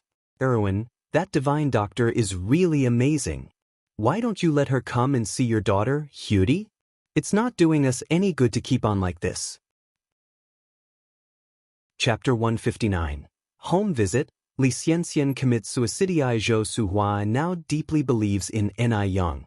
When she talks about this, her eyes are full of admiration, without treating Ni Yang as a 17 or 18-year-old kid. She also earnestly hopes that Mo Hudi will get better soon. Otherwise, she wouldn't have recommended Ni Yang to Old Lady Mo. Hearing this, Old Lady Mo was surprised. Is that Divine Doctor really that amazing? Didn't I hear people say that he was just a 17 or 18-year-old kid? How could a child be so capable? Old Lady Mo was still somewhat skeptical in her heart. Zhou Suhua nodded. It's true. We've been sisters for so many years. Would I lie to you? Although the young Divine Doctor is young, his medical skills are genuinely brilliant. Otherwise, Guobao wouldn't have recovered so quickly. Erwin, think about it. In order to cure Guobao's illness, Changzheng and Meifeng visited many hospitals and even consulted with foreign professors. But the illness that even the foreign professors couldn't cure was cured by her. Isn't she a Divine Doctor? Sometimes a person's strength really can't be judged by their age. If Meifeng didn't believe in the Divine Doctor like me at the time, Guobao might not be here now. Upon hearing this, Old Lady Mo became deep in thought. The current Yang Guobao is indeed very different from the previous one. The before and after was like two different people. You must know that the disease Yang Guobao previously suffered from was considered incurable. There was no record of successful treatment in modern medicine. But Yang Guobao and Mo Hudi's illnesses were completely different. Could that Divine Doctor really cure Mo Hudi as well? Old Lady Mo hesitated for a moment, then said, "Actually, Xiaodai's condition has improved somewhat recently after taking the medicine prescribed by that Jiangnan Divine Doctor. As the saying goes, too many cooks spoil the broth. Wouldn't it be inappropriate to consult another doctor?" Zhou Suhua promptly replied, "Although that's true, more manpower means more hope. We all want Xiaodai to get better quickly. Seeing as that Jiangnan Divine Doctor hasn't even shown his face, getting another person to have a look might ease our concerns." Zhou Suhua spoke reasonably, so Old Lady Mo nodded. "Suhua, your words are eye-opening. In this case, where does that Divine Doctor live?" I'll have someone invite him right away. Zhou Suhua said, let's do this, I'll call Mei Feng now. Okay. Old Lady Mo kept nodding, then I will have to trouble your family's Mei Feng. Zhou Suhua laughed and said, we've known each other for so many years, there's no need to mention anything burdensome. Zhou Suhua got up to make the call. Wang Meifeng is also a warm-hearted person. Upon hearing her mother-in-law's words, she immediately dropped her work and had Yang Changjing drive her to Ni Yang's place. Yang Guobao bounced over, Grandma, Old Lady Mo, is Sister Ni Yang coming to treat Xiaodai? Zhou Suhua nodded. Yes, your dad and mom have already gone to pick up your sister Ni Yang. Yang Guobao cheerfully said, that's great. Sister Ni Yang will surely cure Xiaodai. After that, Yang Guobao ran to the bedroom to bring this good news to Mo Hudi, who was lying in bed. The servant quickly shut the door, fearing that even a little wind would come in. Yang Guobao ran to Mo Hudi's bedside, excitedly saying, Xiaodai, let me tell you, Sister Ni Yang is really amazing. When he said this, his eyes were nearly sparkling. Mo Hudi weakly said, really? Yang Guobao nodded, it's really true. Look how well I look now. It's Sister Ni Yang who cured me. Xiaodai, don't worry, Sister Ni Yang will definitely be able to cure you too. Soon we can go to school together and play together. Hearing this, a smile of longing appeared in Mo Hudi's eyes. It was a desire emanating from the depths of her heart. It was also the redemption of a deeply ill person. Just then, there were footsteps outside the door again. Old Lady Zheng and Miss Xianjing are here. The servant pushed open the door from outside. Zheng Xianjing supported Old Lady Zheng into the room, and the coughing sound of Old Lady Zheng accompanied them. Old Lady Mo, seeing Zhou Suhua, Zheng Xianjing exclaimed in surprise, oh, Old Lady Yang is here too. Xianjing. Zhou Suhua greeted her with a smile. Zheng Xianjing was a sweet and pretty girl who performed well in her studies. She was quite liked by the elderly folks. Chapter 160, Home Visit, Li Xianxian commits suicide _2. After everyone was settled, Mrs. Zheng asked, Erwin, I heard that Xiaodai has improved significantly after taking the medicine Xianxian sent over. Is that true? Madame Mo nodded. Yes, Xiaodai has indeed improved a lot thanks to Xianxian. But later, a divine doctor will be coming to check on Xiaodai. Is it that divine doctor from Jiangnan? Mrs. Jing continued to ask. Madame Mo said, no, it's the doctor who cured Guobao. Guobao is well? Mrs. Zheng expressed her surprise. Suhua, is this true? Zhou Suhua nodded, it's true. Mrs. Zheng went on, where is Guobao? Zhou Suhua replied with a smile. He's inside chatting with Xiaodai. Let me call him out for you. All right. Mrs. Jing nodded. Shortly after, Zhou Suhua brought Yang Guobao out from the room. Hello, Granny Zheng and Sister Xianjing, Yang Guobao greeted politely. Come here. Let me take a good look at you, Mrs. Zheng summoned Yang Guobao. Yang Guobao approached. Mrs. Zheng first felt Yang Guobao's forehead and then his hands, pausing for a long while before confirming, he's cured. He's truly cured. In a sick person, it's normally cold at the root of the nose and the acupuncture point in the middle of the palm. However, those points in Yang Guobao were no different from a healthy person's. Granny Zheng, of course I'm cured, Yang Guobao said proudly. My sister Ni Yang is very awesome. Sister Ni Yang? Mrs. Zheng was somewhat puzzled. Zhou Suhua from his side explained. Sister Ni Yang is the divine doctor who cured Guobao. Oh. Mrs. Zheng nodded. Then Yang Guobao continued to say, let me tell you, Granny Zheng. Not only is my sister Ni Yang good with medical skills, but she is also very beautiful. If you meet her, you're sure to like her a lot. Mrs. Mo teased from the side, is your sister Ni Yang more beautiful than Sister Xianjing? Yang Guobao glanced at Zheng Xianjing. After a moment, resting his chin on his hand, he answered seriously, well, Sister Ni Yang is a bit more beautiful than Sister Xianjing. In truth, she was much more beautiful. But Yang Guobao felt shy to say it out loud. His mother had taught him that one should not only be honest, but also diplomatic in dealing with others. One should always leave some face for the other party. By declaring that Sister Ni Yang was multiple times more beautiful than Sister Xianjing, he was sure to embarrass her. Yang Guobao's earnest demeanor amused the three elderly people and made them laugh heartily. Zheng Xianjing was also smiling, but there was a flash of strong resentment hidden in her bowed eyes. What a brat! Does he even know what to say? Even Li Xianxian isn't as beautiful as her. How could a simple country doctor possibly compare to her? Her previously good mood was completely ruined by the child's words. When Wang Meifeng arrived at the Ni family's home, she found Ni Yang watering the plants in the vegetable garden. Wang Meifeng relayed the situation regarding Mo Hudi to Ni Yang.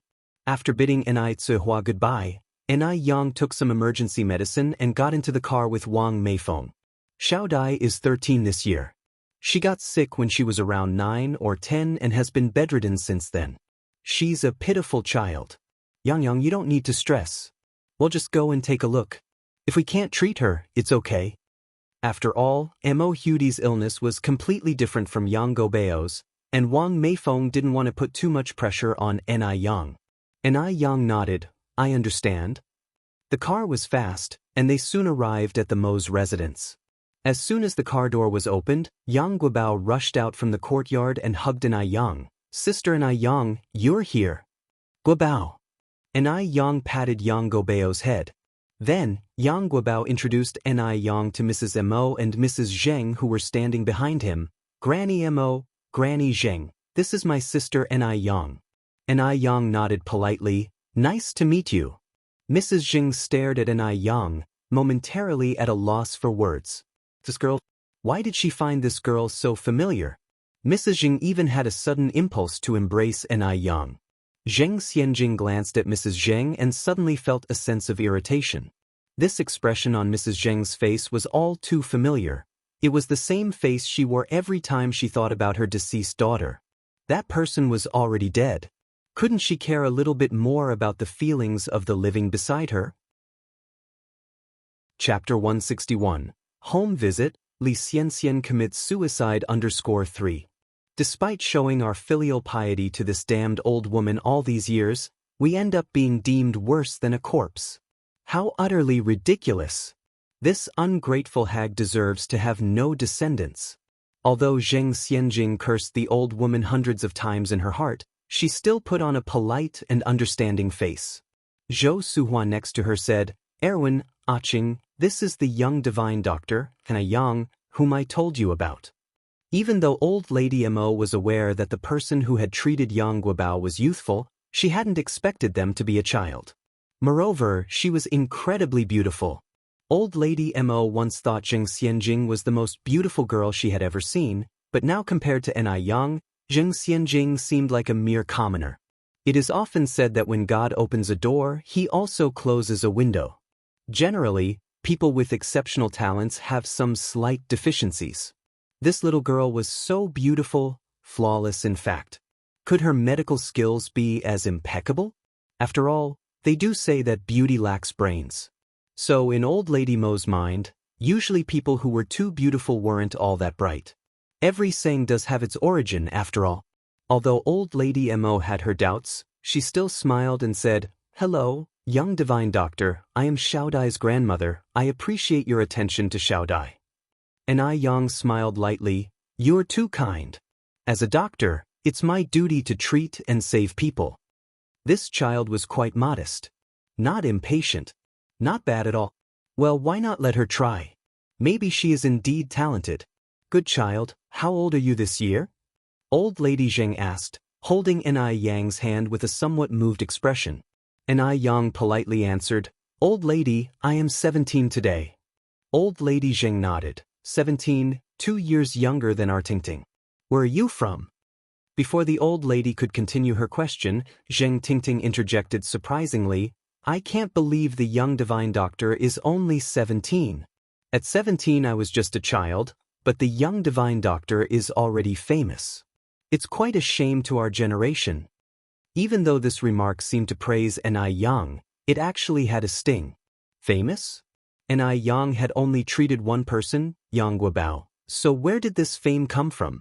Besides, Old Lady Mo was doubtful of Ni Yang's medical skills from the start. This remark was not only prickling but also filled with considerable ridicule. For some reason, Zheng Xianjing just couldn't bring herself to like Ni Yang. Having such a beautiful face, she was certainly no good girl. Zheng Xianjing enjoyed hanging out with people who were less attractive than her. Those who looked better than her deserved to die. Ni Yang wasn't offended but smiled and said, Kai Wenji identified melodies at 6, Kong Rong yielded pairs at 7, and Gan Luo became prime minister at 12. People are different with diverse talents. You don't need to feel inferior, sister. Ni Yang's tone was light, but her words were powerful, a beautiful retort. Zheng Xianjing kept a stifled breath in her heart, almost to the point of being infuriated to death by Ni Yang. Both Old Lady Mo and Old Lady Zheng wore approving expressions. This young divine doctor indeed was a formidable figure. An ordinary 17-year-old child wouldn't comprehend such philosophy, let alone so much insight. Besides, Zheng Xianjing was usually an exceptional kid. Very few rich girls could match her rhetorically, but today, she tasted defeat at the hands of Ni Yang. Quite extraordinary indeed. Seeing Zheng Xianjing in an awkward position, Old Lady Mo stepped in and said, Let's go inside. Xiao Dai is still waiting. Zheng Xianjing bit her lips unwillingly, but remained silent. Sometimes less talk is better. The more one talks, the more mistakes they make. She would take her revenge at the appropriate time. Ni Yang followed Old Lady Mo and others into the courtyard. The Mo family lived in a row of villas with 5 floors each. The villas in the front, the servants' rooms at the back. The servants' rooms were slightly shorter but very grand, clearly indicating the family's prosperity. The interior was also top-grade luxury. Beautiful crystal chandeliers, delicate imported Persian carpets, huge leather sofas, and famous paintings could be seen everywhere. Any ordinary person who entered such a house would be amazed, like Granny Lu visiting the Grandview Gardens. Chapter 162, Home Visit, Li Xianxian commits suicide _4. But who was Ni Yang? In her previous life as Director Ni, what kind of scenario had she not experienced? She didn't see much in these trivialities. Seeing her so calm, Lady Mo couldn't help but take a few more looks at her. This child was a bit beyond her expectations. Looking at her attire, she didn't seem to be from a wealthy family. Yet, after seeing these things, there was no trace of greed in her eyes, just sheer clarity and tranquility. She didn't seem like a child in her teens, but more like someone who had been through 1,000 storms and held high positions. Perhaps she indeed had the potential to achieve great things. They all went upstairs together, and just as they were stepping onto the top stair, Lady Zheng missed a step. Just as she was about to tumble backward onto the ground, someone gently grasped her hand, pulling with a clever force, stabilizing Lady Zheng's body immediately. She heard a soft voice beside her, "Be careful, old lady." Looking up, Lady Zheng saw it was Ni Yang who had assisted her, and she gratefully said, "Thank you, young divine doctor." "It was nothing." Ni Yang replied with a light smile, 2 shallow dimples appearing on her cheeks. For a moment, Lady Zheng lost herself. She remembered that her Tingting also had such small dimples. "Grandma, are you all right?" Zheng Tingting, who was leading the way, noticed something was wrong. She stopped and held onto Lady Zheng's arm, asking concernedly. Only then was Lady Zheng jolted back to reality. She responded with a helpless smile, "I'm fine." Ni Yang softly reminded, "The elderly may have trouble with mobility, you should pay more attention, sister." How amusing! Was Ni Yang indirectly criticizing her lack of filial piety? Should she take a look at who she is first? A mere barefoot village doctor who accidentally cured Yang Gobeo's illness. What right does she have to judge her? For a moment, Zheng Xianjing was even more irritated. Yet she still smiled and said, "Young divine doctor is correct, it was indeed my negligence this time. Thank you, young divine doctor. Grandma, let us go in quickly." Ni Yang said no further and followed everyone into the room. The moment she stepped into the room, Ni Yang discreetly furrowed her brows. The air in the room wasn't pleasant, it was outright disagreeable. Ni Yang looked around, realizing that all the doors and windows in the room were tightly closed, the curtains were drawn, and the only light was coming from a chandelier overhead. Based on the stale air, she guesstimated that the room had been closed off for at least 10 days, if not longer. Little Miss Mo Hudi, who was lying on the bed, was ominously pale and emaciated. If Wang Meifeng hadn't mentioned it earlier, Ni Yang would never have guessed that this child was already 13 years old. Yang Guobao ran over to Mo Hudi with excitement. Shout I, this is the sister Ni Yang I told you about. Mo Hudi looked up at Ni Yang, graced her with a light smile, and politely greeted, "Hello, Sister Neng." This sister Ni Yang was indeed as beautiful as Yang Guobao had claimed. Prettier even than Snow White on television. "Hello, Shoudai." Ni Yang sat down, extending her hand towards Mo Hudi to feel her pulse. The air in the room grew still. Everyone was waiting for Ni Yang to speak. After a while, Ni Yang released her hand, raised Mo Hudi's chin and instructed, "Don't be nervous, close your eyes first. I need to check your pupils." Mo Hudi closed her eyes as instructed. After examining her pupils, Ni Yang wore a complex expression. She looked up at Lady Mo and asked, "Has Shoudai been taking any medication lately? And did her condition improve after that?" "Yes." Lady Mo nodded. Ni Yang continued, "Can you bring the medicine over for me to see?" "Certainly." Lady Mo nodded, retrieving a small red porcelain bottle from the drawer of the bedside table.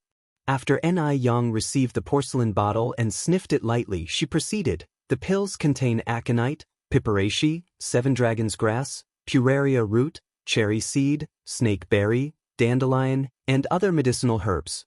These herbs have astringent properties, warm regulation, and help to clear internal heat, but they have been erroneously prescribed for Shoudai's condition. If Shoudai seems to be improving, it is only due to the astringent properties working to alleviate her symptoms temporarily. This is treating the symptoms, not the cause. She must stop taking these immediately, because otherwise, within 3 days, not only will her condition not improve, but it will worsen to such an extent that it could be life-threatening." Ni Yang spoke earnestly. There wasn't an ounce of jest in her expression. Lady Mo was taken aback. But this was personally sent by the divine doctor of Jiangnan. Chapter 163. Home Visit, Li Xianxian commits suicide _5. Could a medicine prescribed by the divine doctor be wrong? Moreover, Mo Hudi's condition has shown signs of improvement after taking the medicine. Could it be, as Ni Yang said, a treatment of the symptoms but not the cause? One is the famous divine doctor of Jiangnan. The other is the divine doctor who cured Yang Guobao. For a moment, Elder Lady Mo was unsure about whom to trust. Seeing Elder Lady Mo's uncertainty, Ni Yang continued, "I assume the divine doctor of Jiangnan has never met Shoudai in person, right?" Old Lady Mo nodded and said, "Although the divine doctor of Jiangnan has never met Shoudai in person, he is aware of her symptoms and medical history." Ni Yang responded, "Even Confucius, a sage, made mistakes. Let alone the divine doctor of Jiangnan who has never met Shoudai. Misdiagnoses are normal." Hearing this, Elder Lady Mo found herself contemplating deeply. Did the divine doctor of Jiangnan actually misdiagnose? Upon hearing this, Zheng Xianjing almost laughed out loud. How shameless of Ni Yang! Misdiagnosis? How could the divine doctor of Jiangnan possibly misdiagnose? And Ni Yang, a novice village doctor, had the audacity to accuse the divine doctor of misdiagnosis? Absurd. Seeing Elder Lady Mo falling for Ni Yang's words, Zheng Xianjing chuckled and said, "As far as I know, traditional Chinese medicine is divided into internal medicine, surgery, neurology, and dermatology. Considering the divine doctor of Jiangnan's reputation in treating complex cases, I don't think he could have misdiagnosed. After all, he has been practicing medicine for decades and is already 60, with no known instances of misdiagnosis. Furthermore, the illness Guobao had is epilepsy, a condition he was born with. It is entirely different from Shoudai's illness. Each doctor has their own specialty. Little doctor, I think it's too hasty for you to claim that the divine doctor of Jiangnan misdiagnosed. considering Xiaodai's well-being. Zheng Xianjing spoke logically, persuading Elder Lady Mo to nod her agreement. Upon reflection, the divine doctor of Jiangnan seemed to be the more reliable choice. The divine doctor of Jiangnan has cured many people, while Ni Yang has only cured Yang Guobao. Comparing their experience, Ni Yang is far less qualified. Wang Meifeng wanted to say something but was stopped by Zhou Suhua. After all, life was at stake and they felt reluctant to interrupt. If Mo Hudi were to lose her life under Ni Yang's treatment, Ni Yang would be held responsible for her death. They invited Ni Yang to help treat the illness, not to create hostility. As to whether they believe in Ni Yang, it all depends on Elder Lady Mo. If anything were to happen, she wouldn't be able to blame anyone else. After some thought, Elder Lady Mo asked, "So little doctor, what is your treatment plan? And what is Xiaodai suffering from?" Ni Yang responded, "Xiaodai is presently suffering from severe malnutrition and blood dryness caused by internal warmth diseases. That's why she has been bedridden." He paused before continuing, "My plan is to immediately open all the doors and windows in this room to let the air circulate.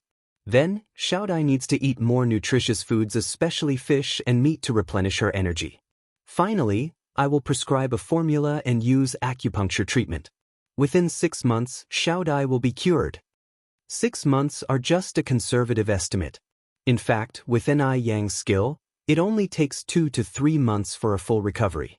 Elder Lady Mo frowned slightly, but the divine doctor of Jiangnan expressly urged against exposing Xiaodai to sunlight or wind, and she is not allowed to eat oily and spicy foods.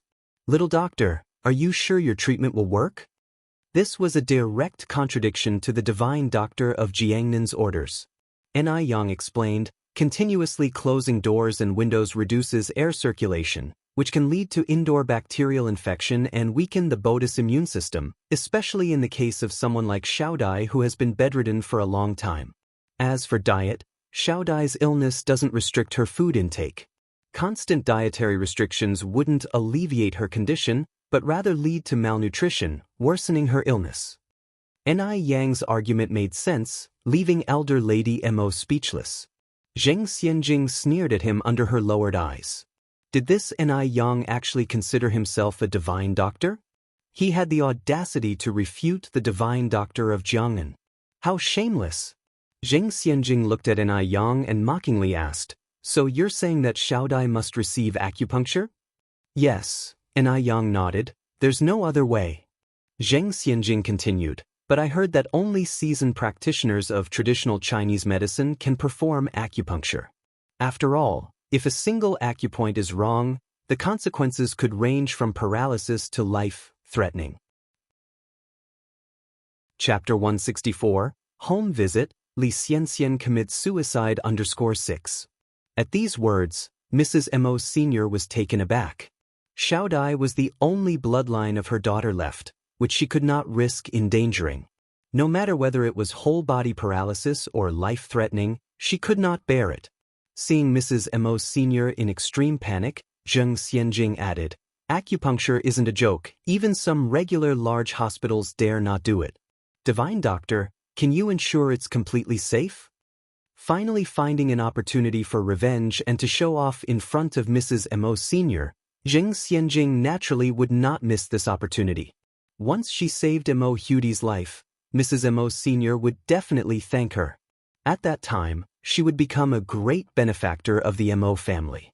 Ni Yang smiled lightly, saying, "Every operation carries a risk. I can't guarantee what might happen during the acupuncture treatment, but I can ensure that as long as the procedure goes smoothly and medication treatment is used in combination, Xiaodai will definitely recover within half a year."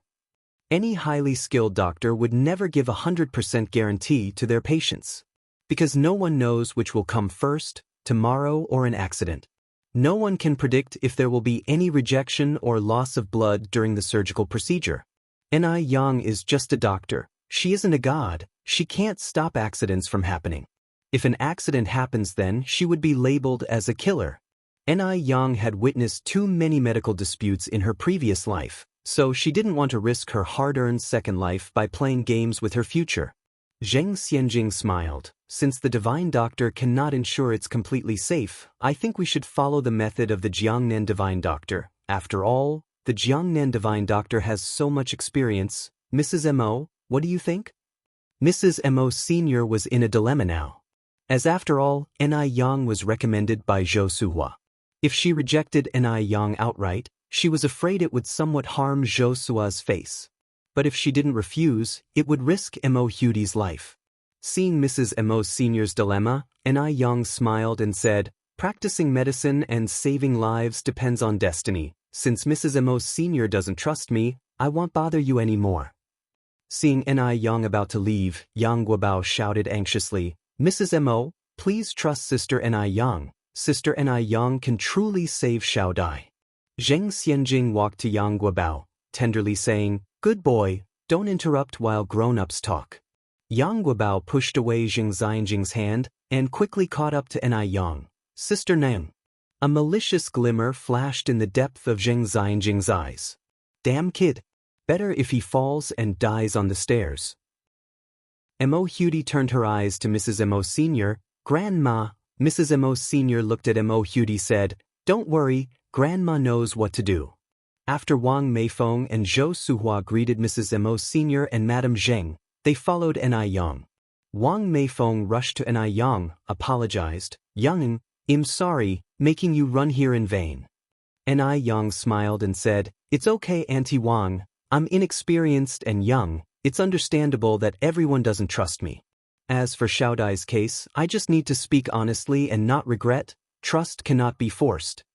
Hearing this, Zhou Suhua nodded in agreement on one side. "It's really good that you can think like this, Yang Yang. Xiao Dai's case is complicated after all. If you insist on staying to treat her and something goes wrong, it'll be too late to explain." "Sister Ni Yang, will Xiao Dai get better?" Yang Guobao was holding Ni Yang's hand, his voice holding a bit of a sob. Ni Yang bent down, gently comforting, "Guobao, don't worry. Xiao Dai has natural fortunes, she will definitely get better." "Really?" Yang Guobao wiped his tears. "Really?" Ni Yang nodded. After getting in the car, Wang Meifeng finally got the chance to talk with Ni Yang about other things. "And also, Yang, everyone is reacting well to the skincare products you made. My colleagues have ordered 16 sets this time. Do you have any ready stock?" Wang Meifeng always reported good news, not worries. Hence Ni Yang did not know that the skincare products were initially returned by her colleagues. Wang Meifeng originally thought of keeping the skincare products for herself if nobody else wanted to buy them. Unexpectedly, a truly good product has nothing to fear from slander and defamation. Whether it's good or not, everyone has eyes and can see for themselves. Chapter 165. Home Visit. Li Xianxian commits suicide. Ni Yang nodded. "Sure, Aunt Wang, I will deliver it to you tomorrow morning." Zhou Suhua continued, Yang, it's still early, why don't you come and sit at our house for a while?" Upon hearing this, Yang Guobao tagged along excitedly. Yes. Sister Ni Yang, come and play at my house with me. Later, you'll have my dad bring over my sister and Aunt Hua." Ni Yang laughed. "I'm afraid I can't today. I have some things to do in the city center later. It will be enough trouble for Uncle Yang to stop the car up front." There had been ongoing renovations at the shop for more than 10 days, and now many trivial matters awaited Ni Yang.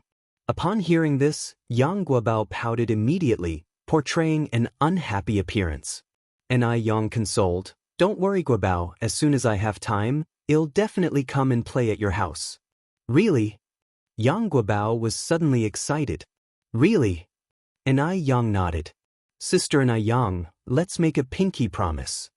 Yang Guobao extended his little pinky to Ni Yang. Ni Yang hooked her little finger with his. "Pinky promise, hang a nail, no changing for 100 years, whoever changes will be a puppy." Yang Guobao exclaimed in surprise, "Sister Ni Yang, you know this too?" Ni Yang laughed softly, "Because I also grew up from your age." After Ni Yang left, Mo Hudi had been taking her medication from the divine doctor of Jiangnan on time, and her condition was gradually improving. Seeing Mo Hudi getting better and better, the smile on old Lady Mo's face gradually increased. So many years had passed. She finally saw hope. The second day, the third day, Mo Hudi's condition remained very stable. By the afternoon of the third day, not only had Mo Hudi's condition not worsened as Ni Yang had said, but she was even able to walk on her own. Old Lady Mo and Mo Fuhai were beside themselves with excitement. Old Lady Mo expressed her gratitude more than once, as it was fortunate that Jing Xianjing was there to give timely advice, resulting in them not giving Mo Hudi acupuncture. If they had done the acupuncture, Mo Hudi would not have been in her current condition. Thank goodness. Old Lady Mo immediately sent a gift to Jing Xianjing as a token of thanks. Upon seeing the gift, Jing Xianjing knew that her judgment was not wrong. How could a despicable woman like Ni Yang have the ability to heal? Fortunately, she acted fast and saved Mo Hudi's life.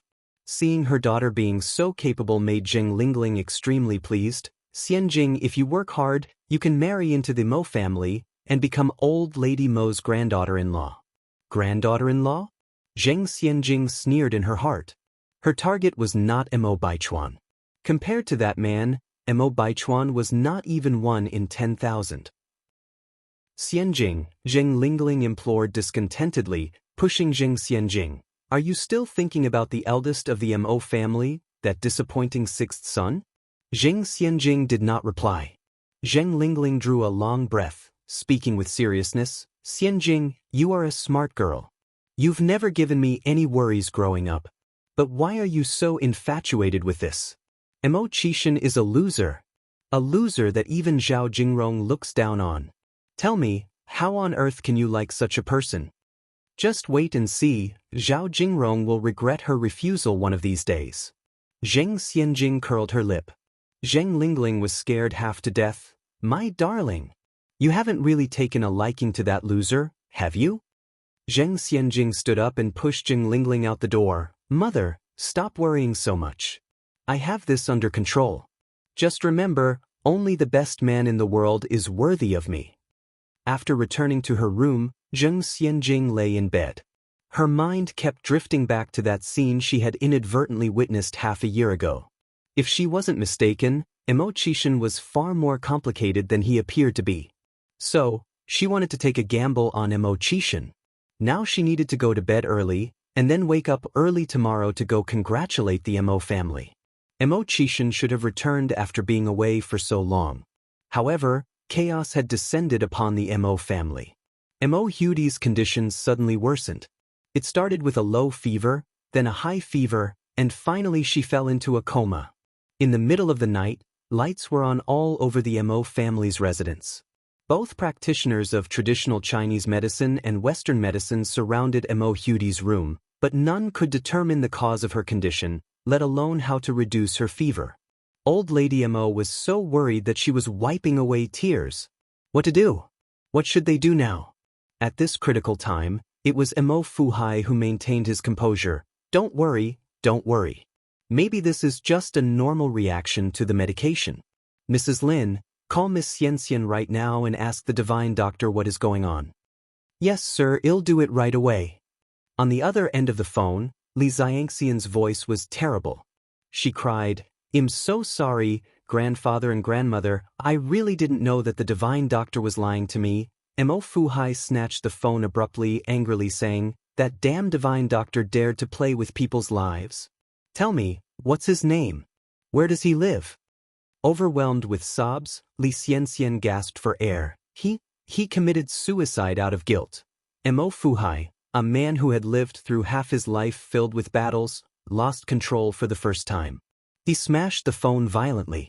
On the other end of the line, a malicious curve tugged at the corner of Li Xiangxian's mouth.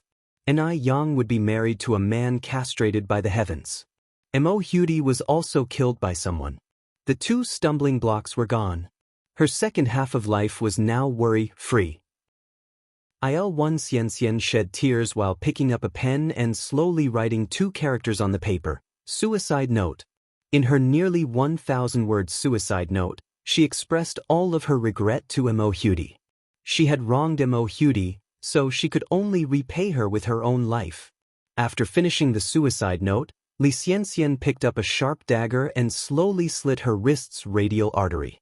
Blood dripped onto the suicide note, reflecting the stark black and white characters. Half an hour later, the urgent alarm went off. An hour later, several police officers went to the Mo family, explained the situation with Li Xianxian to old lady Mo and Mo Fuhai, and handed them a copy of her suicide note. Comrade Li Xianxian is currently in critical condition. The hospital has issued 3 critical condition notifications. She is an orphan with no family. The only contact person is you, so please prepare yourselves. Old lady Mo cried. Why is Xianxian so foolish? Mo Fuhai also didn't expect that Li Xianxian would choose to prove her innocence through suicide. These continuous waves of events plunged the 2 elderly people into endless pain and self-blame. At this point, the servant Mrs. Lin said, "Old madam, there's someone who might be able to save Xiao Dai." Mo Fuhai and old lady Mo grasped at this like the last straw. Mrs. Lin continued, "It's that young divine doctor who came last time. Do you remember, old madam? He said that Xiao Dai's condition would worsen within 3 days. Today is the 3rd day." Chapter 166. Uncle and Nephew Standoff. Believe in Yang Angle, yes. And Nayang. Madam Mo took Auntie Lin's hand. "Auntie Lin, contact the divine doctor Ni Yang immediately." Auntie Lin responded, "Okay, I will contact him right away." Ni Yang's home did not have a phone. If the Mo family wanted to get in touch with him, they had to contact Wang Meifeng first. Unfortunately, after calling many times, no one answered. Madame Mo grew increasingly anxious. Just as she was considering sending the driver to the Yang family's home, they heard footsteps from within the house. "Grandfather, grandmother." Mo Baichuan walked in with a few doctors in white coats trailing behind him. "Baichuan." Seeing Mo Baichuan, Mo Qishan and Madame Mo felt like they saw a beacon of hope. Madame Mo hugged Mo Qishan tightly, sobbing softly. "Grandma, don't worry. Xiao Dai is destined to be lucky, she will be all right." Mo Baichuan continued, "By the way, I want to introduce Dr. Ace who came from overseas along with his students. Dr. Ace has an extraordinary medical skill and has even won an international award." Upon hearing this, Mo Fuhai and Madame Mo turned their attention to Dr. Ace and his students. "Nice to meet you, Dr. Ace." "Mr. and Mrs. Mo, nice to meet you." Mo Baichuan continued, "Grandpa and Grandma, let Dr. Ace examine Xiao Dai first. Our family has already been swindled by a so-called divine doctor. We cannot afford to make the same mistake again. Medical science is advanced overseas. These so-called divine doctors should have been outdated long ago." Yes, Baichuan is right. Madame Mo nodded, leading Mo Baichuan and Dr. Ace upstairs. As soon as they entered the room, Dr. Ace said seriously, "Ignorance. Such plain ignorance. Sealing off windows and doors won't help the patient's disease, but rather cultivate bacteria. A patient's immunity is generally much lower than average, so you are bringing harm to her. Open the windows and doors immediately to maintain airflow in the room." These words were exactly what Ni Yang had said. Madame Mo instructed people to open the doors and windows immediately. Fresh air from the outside flowed into the room, making the air inside much more pleasant. People usually have a pale face when having a fever, but Mo Hudi on the bed was pale as a ghost. The students prepared medical equipment while Dr. Ace conducted a full-body examination on Mo Hudi. Mo Baichuan checked his watch before saying, "Grandpa and Grandma, I will leave for a while and come back soon. If Dr. Ace needs anything, please cooperate with him." Mo Fuhai nodded. "You go first, no need to worry about us." Mo Baichuan grabbed his coat and hurried out. By this time, the sky was beginning to light up. Dr. Ace continued to examine Mo Hudi. The atmosphere in the room was tense as Mo Fuhai and Madame Mo waited anxiously. As time passed, Dr. Ace eventually put down his stethoscope. Mo Fuhai and Madame Mo immediately approached Dr. Ace. "How is Xiao Dai, Dr. Ace? Is there any hope for her?" Dr. Ace responded, "Given the current situation, there is generally no hope. However, there is one last method we can try." "Tell us." Madame Mo hurriedly said, "We will do anything to save Xiao Dai." Mo Fuhai echoed, "Yes. Dr. Ace, as long as you tell us, we will cooperate. A total blood transfusion, Dr. Ace continued. However, this operation only has a 30% success rate. As guardians, please consider whether to proceed with this surgery. Total blood transfusion? Blood is the source of life in a human body. If all the blood drains out, accidents are likely to happen. A total blood transfusion might lead to multiple complications, and even if the patient recovers, their physical condition would not be as good as before. N.I. Yang had never mentioned a total blood transfusion before. Madame Mo was very hesitant at the moment. After a while, Madame Mo resolutely said, "No. We won't." "No." Dr. Ace almost thought he had misheard. "Yes, we want." Madame Mo turned to Auntie Lin. "Auntie Lin, immediately have old Wang take you to Gobeo's home and bring the divine doctor here." Compared with Dr. Ace's suggestion of a total blood transfusion, Madame Mo was now more inclined to believe in N.I. Yang. Chapter 167. Uncle and nephew confront each other, trust in Yang 2. After all, everything N.I. Yang said 3 days ago had proven true. This time, she definitely wouldn't be fooled again. "All right, madam." Aunt Lin turned and walked towards the door. Upon hearing these words, Dr. Ace angrily said, "Lady Mo, what are you doing at such a critical moment? You're still choosing to trust those fraudulent quacks? Forgive me for saying your Chinese backward medical approach, especially in a place where medical resources are not fully equipped, is impossible to provide hope for the treatment of difficult diseases. Xiaodai may have been theoretically failed by the misapplication of medicine, but the actual murderer is the caregivers like yourselves. If they employ the procedure of blood replacement surgery, Mo Hudi has at least a 30% chance of recovery. If the Mo family continues to let quacks treat her, it's like pushing Mo Hudi directly into the grave. Preposterous. Absolutely ridiculous." Dr. Ace's face turned red with fury.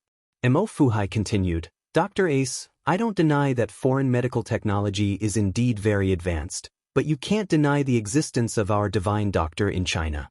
The history of China has been handed down over 5,000 years and has produced many legendary doctors." Dr. Ace responded speechlessly, "Now I finally know how the Qing dynasty fell. It's because of ignorant people like you. You will regret this. There will be no pill for regret later." As a doctor, the situation they hated the most was when patients clearly had a chance to survive, but were delayed by their family's decisions. Dr. Ace was so angry that he was at a loss for words. If it weren't for his students holding him back, he might have already turned violent. "Let's go." Dr. Ace didn't want to stay here any longer. He led his students away from the Mo's house. Looking at Dr. Ace's retreating figure, Mo Fuhai turned to Lady Mo and asked, "Erwin, have you really decided to trust this young divine doctor?" "Yes." Lady Mo nodded. "I have faith in her, shall be able to cure our Xiaodai." "Let's try it again." There was a far-off look in Mo Fuhai's eyes.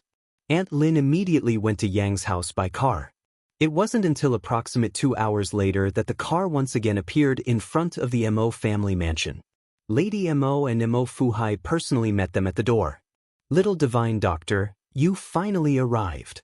Madame Mo grabbed N.I. Yang's hand tightly, like a drowning person clutching the last straw for survival. Yang? When Mo Fuhai saw N.I. Yang, he was stunned. He hadn't expected that the divine doctor Lady Mo had been talking about was N.I. Yang. Seeing N.I. Yang somehow reassured him a lot, because he knew that N.I. Yang never did anything she wasn't confident about. N.I. Yang seemed a bit surprised too. "Grandpa Mo?" Lady Mo looked puzzled. "Do you know each other?" Mo Fuhai continued, Yang is the young friend I told you about who I met while fishing in Jinghua village." Lady Mo replied, "What a wonderful coincidence. Little divine doctor, our Xiaodai is in a critical situation right now, please take a look at her quickly." "All right." N.I. Yang nodded, and they head upstairs together. Compared to 3 days ago, Mo Hudi's current situation was far more severe. "Xiaodai?" Lady Mo covered her mouth, sobbing in low voice. Her emotional state was nearing the breaking point. Mo Fuhai sighed deeply and patted Lady Mo's shoulder, comforting her. Xiao Dai will be all right. Ni Yang sat by the bed, took Mo Hudi's pulse with a very serious face.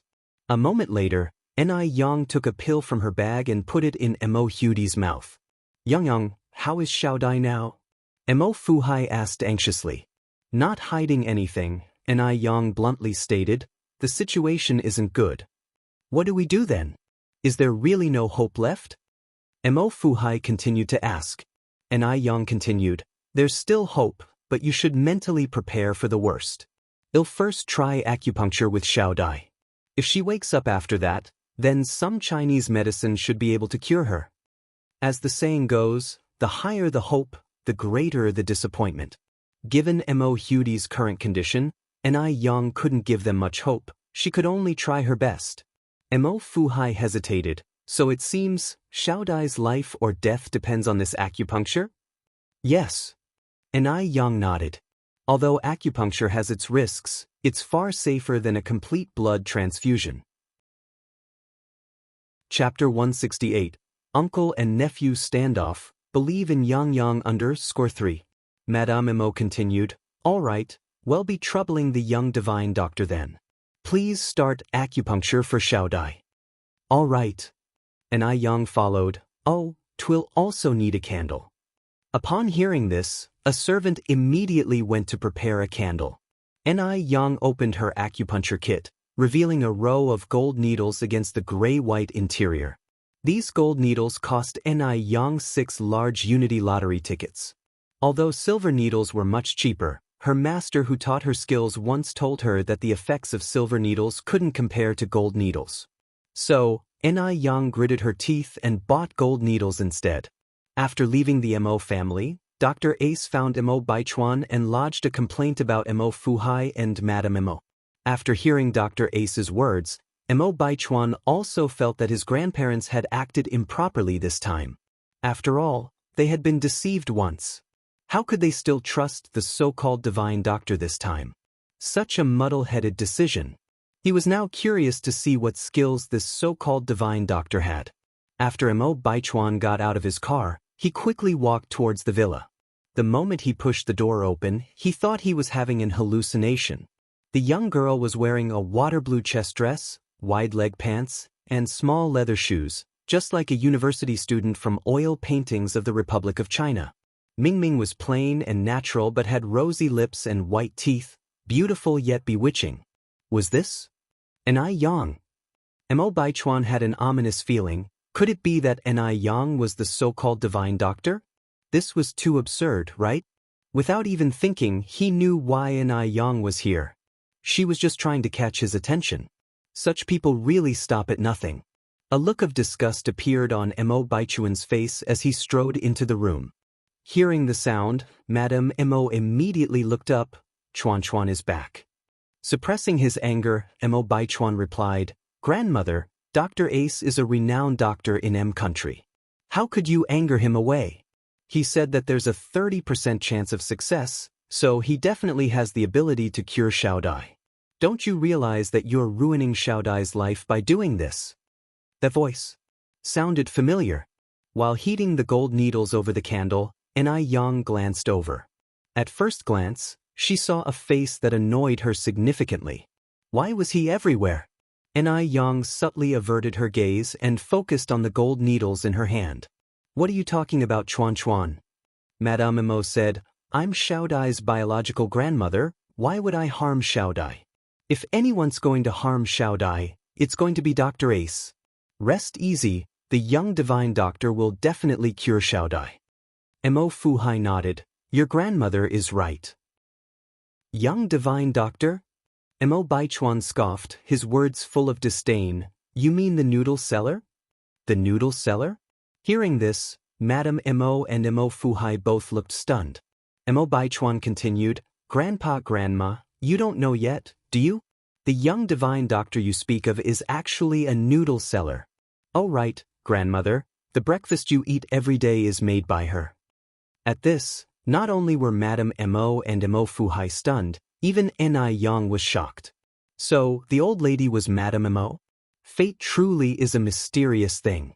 Before Madame Mo and Mo Fuhai could speak, Mo Baichuan continued, "Grandma, Grandpa, don't tell me you believe that a noodle seller can cure Xiaodai? If she were truly so skillful, would she be selling noodles?" Just as Ni Yang was about to speak, a deep voice suddenly came from outside the door. "What's wrong with selling noodles?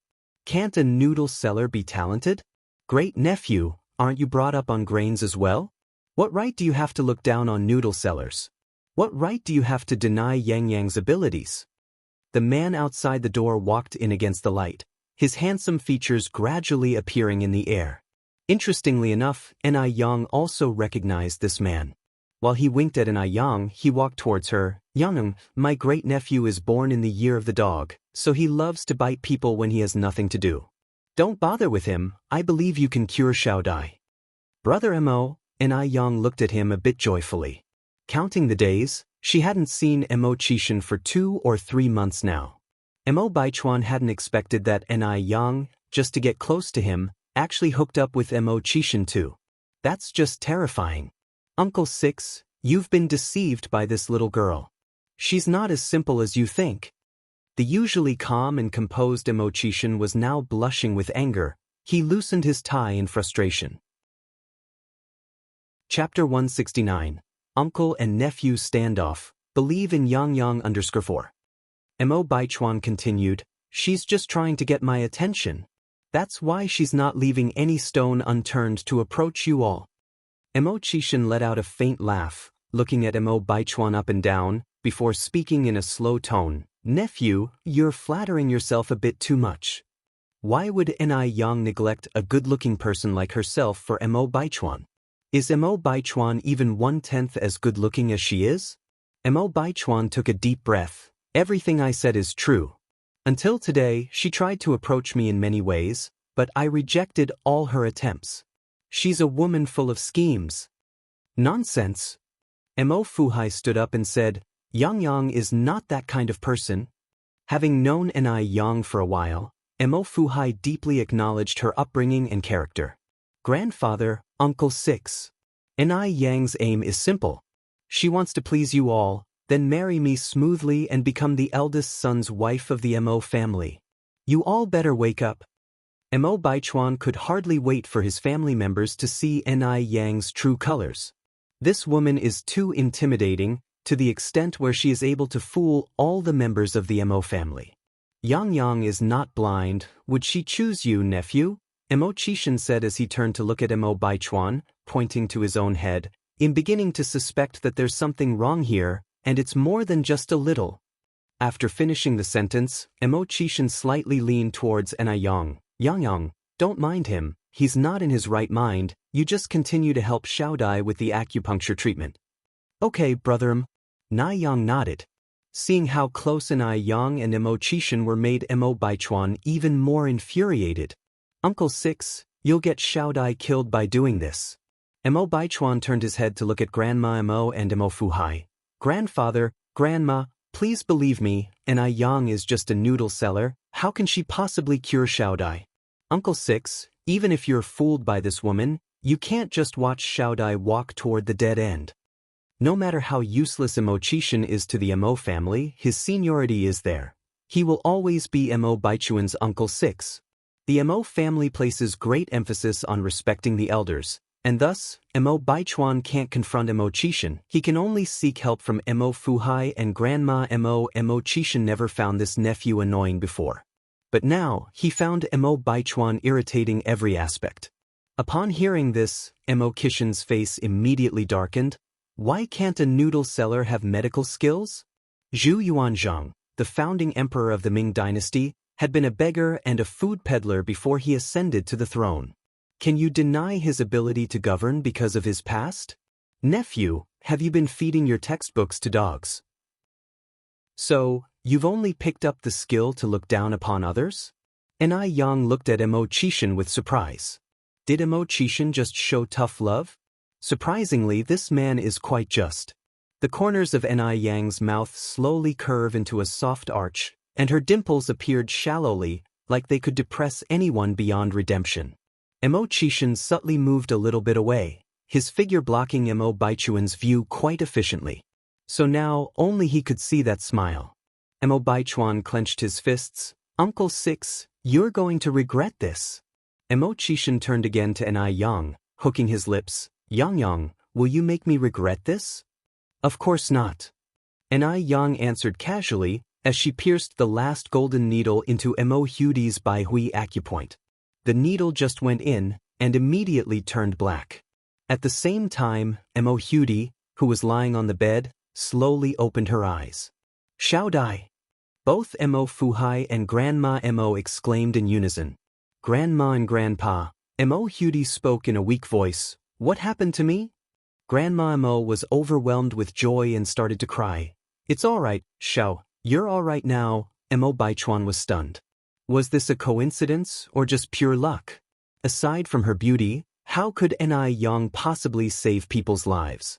Mo Chishan glanced at Mo Baichuan, then walked over to Nai Yang. Yang, thank you. You're welcome.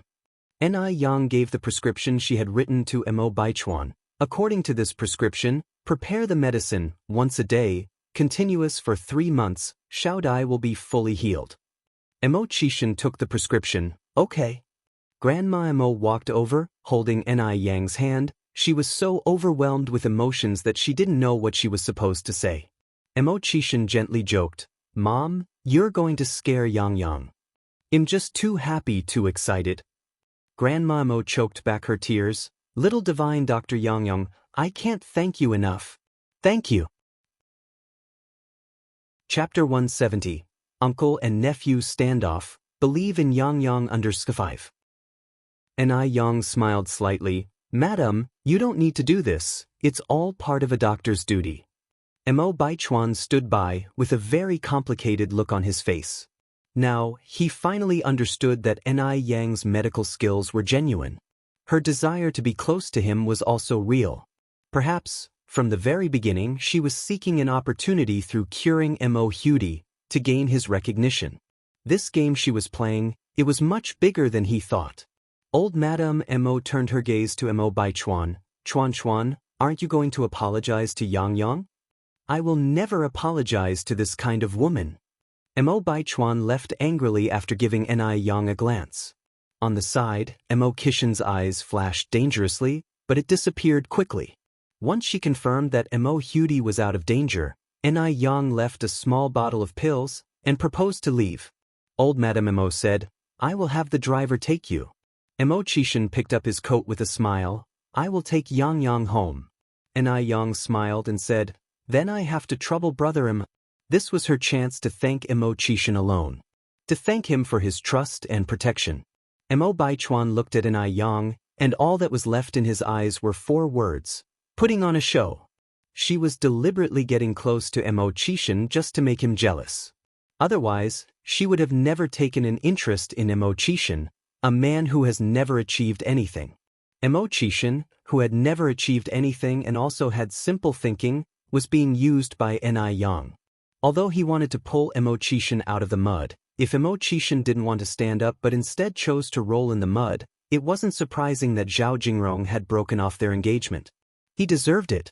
Mo Chishan and Nai Yang walked shoulder to shoulder towards the downstairs, followed by old Madame Mo and Mo Fuhai. As they walked down the stairs, they saw the elegantly dressed Zheng Xianjing walking in from the outside. As soon as Zheng Xianjing saw Nai Yang, her smile froze on her face, followed by an expression of thick sarcasm. How dare Nai Yang, who nearly killed Mo Hudi, show her face here? Didn't she have any shame? Zheng Xianjing steadied her heart and walked up to the group, greeting them politely. Grandfather Mo, Grandma Mo, 6th Uncle Mo. When old Madame Mo saw Zheng Xianjing, her smile was nowhere to be seen. She only curtly replied, Xianjing is here. If it weren't for Zheng Xianjing's meddling 3 days ago, Mo Hudi wouldn't have suffered, nor come close to death. What on earth is going on? Zheng Xianjing began to sweat nervously. By all rights, she had saved Mo Hudi's life. Old Madame Mo shouldn't react this way. What went wrong? Just yesterday afternoon, old Madame Mo had sent her a thank you gift. No, she had to shift the blame onto Nai Yang. Zheng Xianjing looked at Nai Yang and laughed. Little divine doctor, why have you come again? Do you think Grandfather Mo and Grandma Mo are easy to fool? Do you know, 3 days ago, you nearly killed Xiaodai. If not for her timely intervention, Mo Hudi would already be dead. Old Madame Mo turned her gaze to Zheng Xianjing. Xianjing, some issues should be left alone after a new chapter has begun. I didn't want to bring this up, but since you did, it's necessary that I say this. You, who don't even understand the basic medical knowledge, should refrain from acting as if you know everything. Otherwise, innocent people will be affected. Also, Yang Yang is now a benefactor to our Mo family, so I hope you show her more respect in the future. If it wasn't for the fact that Zheng Xianjing was Zheng's granddaughter, old Madame Mo would definitely have held her responsible. Upon hearing this, Zheng Xianjing visibly panicked. What did old Madame Mo mean? What did she mean by implicating innocent people? What did she mean by Ni Yang being the benefactor of the Mo family? After a while, Zheng Xianjing finally found her voice. Grandma Mo, what happened to Xiaodai? Old Madame Mo snorted coldly. Thanks to you, Xiaodai hasn't died yet. Having said that, old Madame Mo walked right past Zheng Xianjing. Zheng Xianjing's face turned pale. What on earth had happened? Having seen Ni Yang to the door, Mo Qishan said, Okay, Dad, Mom, you can go back to your room now. I'll take care of Yang Yang. After Mo Fuhai and old Madame Mo advised them to be careful, they turned and went back to their room. In a blink of an eye, only Mo Qishan and Ni Yang remained in the air.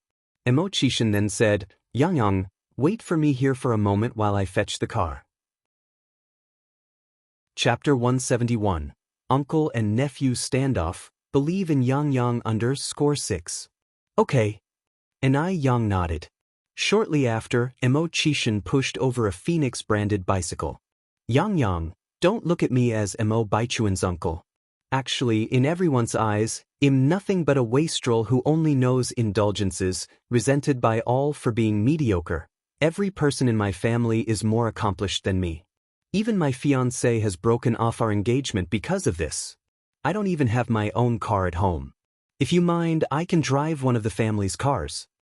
Ni Yang leaned to sit on the bike's back seat, smiling. It's alright, a bicycle is pretty good. After her rebirth, she had cycled almost daily, yet had never tried the back seat. Yang Yang, Mo Qishan continued, knowing that I'm a wastrel despised by everyone, would you still be willing to be friends with me? Ni Yang slightly smiled, responding, Why wouldn't I? I'm friends with you because of who you are, not your status. When she first met Mo Qishan, Ni Yang didn't know about his status. Status is not important. All she needed to know was that Mo Qishan was a person worth trusting. Hearing this, Mo Qishan's mouth traced into a smile. Then, let's get going. Hold on tight, Young. The moment he finished speaking, Mo Qishan pedaled forward, and the bicycle shot off like an arrow that left the bowstring. Ni Yang never knew that a bicycle could be ridden so fast, and she was so frightened that she tightly clutched the corner of Mo Qishan's clothes. There was a gust of fresh wind carrying a mild scent of tobacco. In a short while, they reached Jinghua village. The bike was going too fast. Before the villagers could make out who was on the back seat, the bike had already disappeared from their sight. Wasn't that Yang Yang just now? It looked a bit like her. Could the guy pedaling the bike be Yang Yang's boyfriend? He looks rather handsome. That lad does indeed seem spirited, but he was riding so fast, I didn't get a good look. I was thinking of introducing Yang Yang to my nephew last time, but it looks like I won't get the chance now. I was planning to introduce Yang Yang to my baby brother. Such a pity. Although the relationships between men and women at that time were not completely liberal, it was still acceptable for boyfriends and girlfriends to date normally, as long as they weren't behaving indecently and kissing or cuddling in public places. As they approached the Ni family's house, Mo Qishan stopped the bike. Yang Yang, you should hurry home. In response, Ni Yang said, Let's ride over, and you can have a cup of tea before leaving. Aren't you scared your mom will misunderstand? Mo Qishan looked at her surprisingly. Happiness came so fast that he was a bit overwhelmed. Ni Yang laughed. If you have nothing to hide, you have nothing to fear. What's so frightening about this? So Mo Qishan didn't refuse any further and rode the bike in. Ni Zuihua and Ni Chengge were having a conversation in the courtyard. Seeing someone coming, they both looked in that direction. Enai Chenggui's first reaction was, "My goodness, this lad is handsome." He looked like an attractive actor fresh off the TV screens. Xiaoma. Enai Zuihua looked surprised at Emo Qishan. Although she had only met Emo Qishan once, she deeply remembered his face, because at that time, she had thought of taking Emo Qishan as her son-in-law. "Hello, Auntie." Emo Qishan greeted politely. Enai Yang hopped off the back seat of the bike. "Brother Emo, this is Auntie Enai." "Hello, Auntie Enai." Enai Chenggui smiled. "Hello. Xiaoma, come on in and sit." Enai Zuihua enthusiastically ushered Emo Qishan into the living room. Enai Yang took out some snacks from her house to entertain Emo Qishan. "Brother Emo, don't be shy, eat whatever you want." Looking at the table full of snacks, Emo Qishan was indeed not shy and immediately peeled a piece of candy. It was quite sweet. "Brother Emo, have some tea." Enai Yang then handed over a hot cup of tea. Emo Qishan stood up immediately, accepting the cup with both hands. Yang, you don't need to go through all the trouble, I'll be leaving shortly."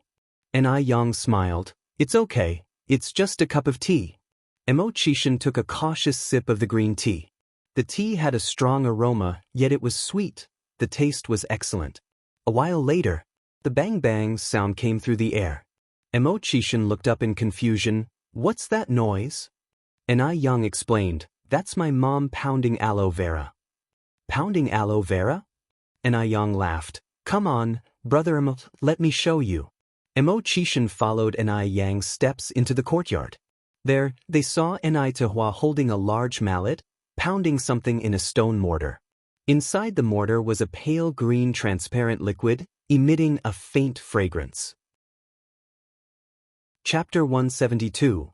Uncle and Nephew Standoff. Believe in Yang under *7. Enai Zuihua is drenched in sweat. Emo Qishan rolls up his sleeves, revealing a robust and powerful wrist, approaches Enai Zuihua. "Auntie, let me do it." Enai Zuihua paused for a moment, then smiled. "No need, you're our guest. We can't have you do this."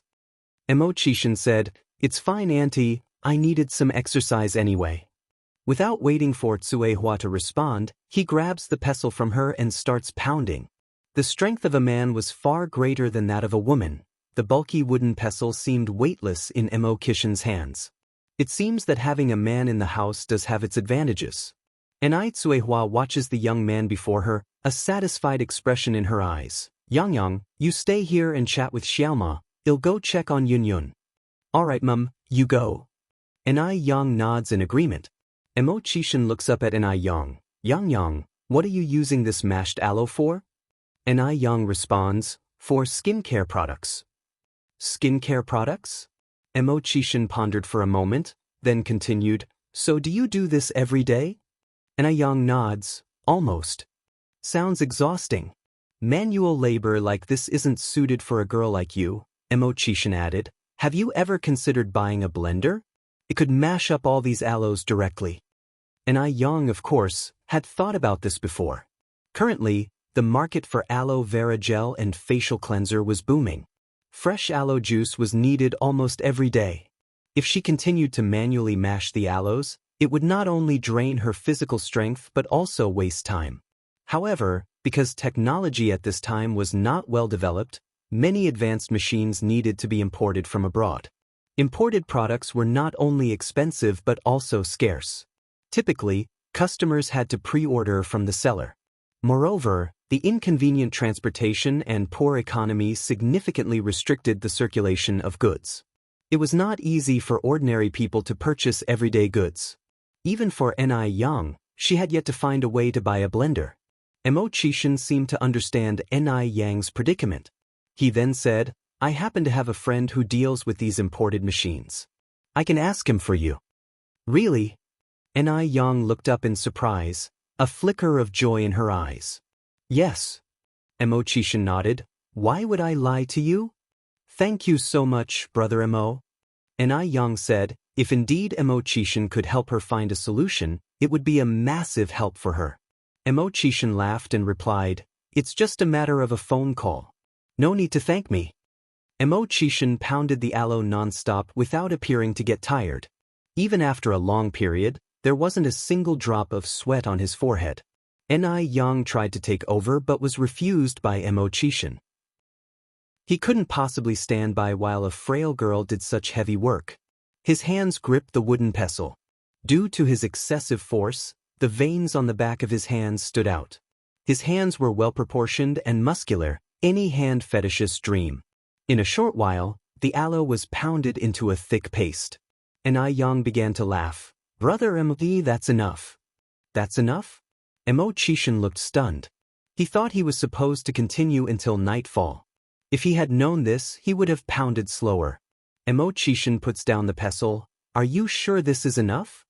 "Yes," Ni Yang nods. "It's enough. Thank you for your hard work today, Brother M." Mo Chishan smiles, saying, "It wasn't tiring at all. Consider it my daily workout." It was already in the afternoon. After resting at the Ni family residence for a bit, Mo Chishan decided to take his leave. Ni Yang said, "It's already late. Why don't you stay for dinner, Brother Mo?" Despite his desire to stay, Mo Chishan refused diplomatically. How could he impose himself on a family he had visited for only the second time? What if he left a frivolous impression on Ni Yang and Ni Tsuihua? He wanted to be perceived as a well-mannered young man. Mo Chishan was also a pragmatic person. On his way home, he stopped by the village's local store and bought some cigarettes and candies. These items altogether cost him 50 yuan, which made the store owner grin from ear to ear. 50 yuan. Normally, it would take him 10 days to sell this much. This young man was incredibly generous, like the god of wealth reincarnated. "Young man, you seem unfamiliar. Are you related to someone in the village?" The store owner asked. "Old man, I'm a friend of Ni Yang." The store owner nods his head. "Oh, you're a friend of Yang Yang. Wait a minute, young man." With a puzzled expression, Mo Chishan pauses. The store owner grabbed a handful of candies and shoved them into Mo Chishan's hands. "Yang Yang is a good girl who has been very helpful to all of us." If he had known earlier that this young man was a friend of Ni Yang, he would have given him a discount. After leaving the store, if Mo Chishan saw a man, he would offer a cigarette. If he encountered a woman or a child, he would give out candies. All along the way, he gained praises from the villagers. A few children recognized Mo Chishan.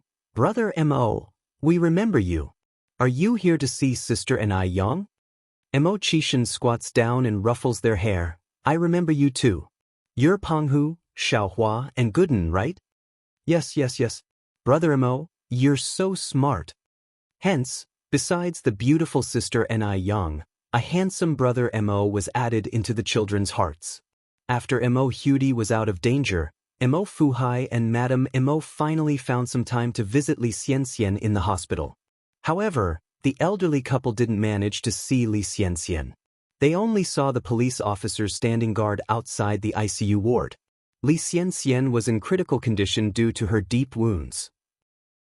Mo Fuhai approaches one of the officers. "Officer, how is the investigation into the divine doctor of Jiangnan going? Our Xiaodai had no grievance with him. He couldn't possibly harm Xiaodai without a reason. There must be someone behind all of this." Chapter 173, Mr. Mog, humble and mysterious, invites guests to dinner. _1 Mo Fuhai was no fool. He knew that there were still many twists and turns to this issue that needed to be unraveled.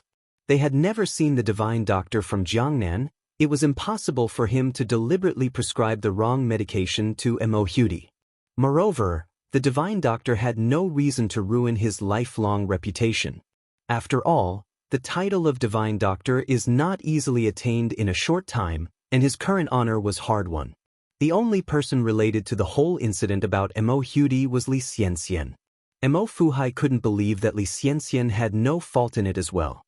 The officer looked at the file in his hands and said, "Mr. Mo, don't worry, we will thoroughly investigate this matter. According to our current investigation, the suspect's full name is Fang Zhizhong, from Dongwu City, and he's 61 years old this year." Fang Zhizhong? At these words, both Mrs. Mo and Mo Fuhai were stunned. Mrs. Mo suddenly grabbed the officer's hand, her emotions out of control. "What did you say his name is?" "Fang Zhizhong." Mo Fuhai continued, Fang as in square, Ji as in wisdom, and Zhong as in middle? Yes. Officer nodded. Suppressing the shock in his heart, Mo Fuhai asked, "Does he have any other family members?" No. The officer shook his head. The suspect, Fang Zhizhong, had a son, but unfortunately he died in a car accident 10 years ago. It's him. Mrs. Mo burst into tears. It's him. He came for revenge. Mo Fuhai's expression also darkened. No wonder. Seeing the old couple's reactions, the police asked, "What's going on?" Mo Fuhai sighed. "It's all old history. We didn't think that he would lie in wait until now because of this." Harry's the story. 10 years ago on a stormy night, Mo Hudy's parents had a car crash with a black car on their way home. Mo Hudy's parents and the driver of the black car were killed on the spot. That black car driver's father was Fang Zhizhong. No wonder the divine doctor from Jiangnan refuses service to people surnamed Mo and Yang, because Mo Hudy's father's surname was Yang. No wonder the divine doctor never reveals his face. So, that was the reason. After hearing this, the two officers also sighed. Does Li Xianxian know about the grudges and grievances between Fang Zhizhong and your Mo family? The police continued to ask. Or does anyone else know about this? If Li Xianxian knew about this, then it could be inferred that Li Xianxian deliberately told the Jiangnan divine doctor about it.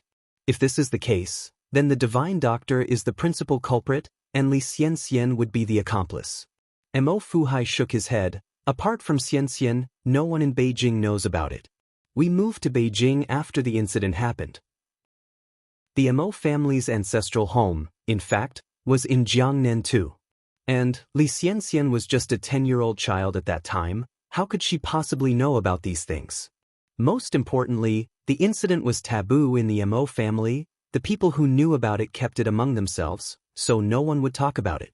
Li Xianxian couldn't possibly foresee this. Could it be that someone in your family talked about this? The officer continued to ask. That should not be it, Mo Fuhai replied. This incident is taboo in our Mo's family. No one dares to mention it generally. With the case progression till now, it could basically be closed as malicious revenge because the only main suspect is already dead. But, for the sake of caution, the police wouldn't easily close the case.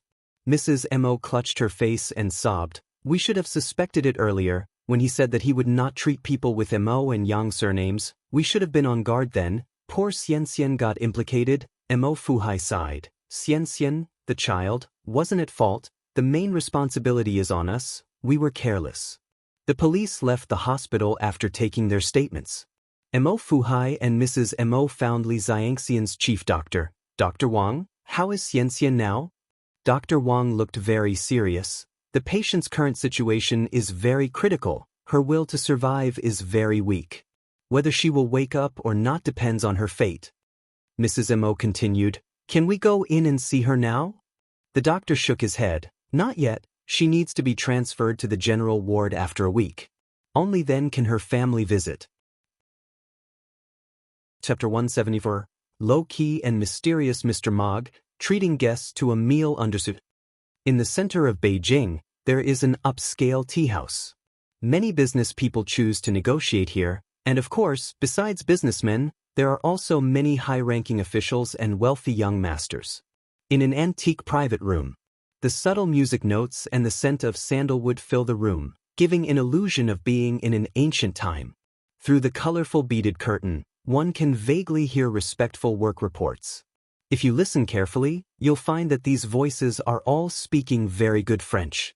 Mr. Mog, at 10:30 tomorrow morning, someone will come from Am country. Who do you think we should get to meet them at the airport? Also, the heads of the Li, Wang, and Zhao families have all invited you to their parties. Shall we just reject them all as we have always done before? The man lazing on the sofa has a cigarette between his fingers. The smoky haze blurs his handsome features.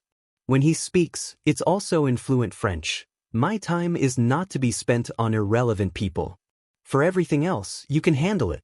By the way, I see that Mo Baichuan has been quite idle recently. Figure out some work to give him. At this, everyone looked incredulously at the man on the sofa. When did Mo Baichuan offend Mr. Mog? With Mr. Mog's status, The Mo family wouldn't even be worth mentioning in his sight. There's no need for him to go out of his way to make life difficult for a small fry like Mo Baichuan. I have to go, I have other things to attend to. The man crushes his cigarette, stands up, and heads for the exit without giving the others a chance to respond. Two foreign assistants with blonde hair and blue eyes immediately stand to see him out. Just as he's almost at the door, the man pauses as though recalling something. He looks back and says, "Oh, and get me a blender, imported, good quality." After a pause, he adds, "It's for making skincare products."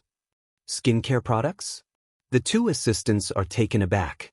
When did Mr. Mogg start going into the skincare business? When do you need it? By tomorrow at the latest. The man responds, "All right."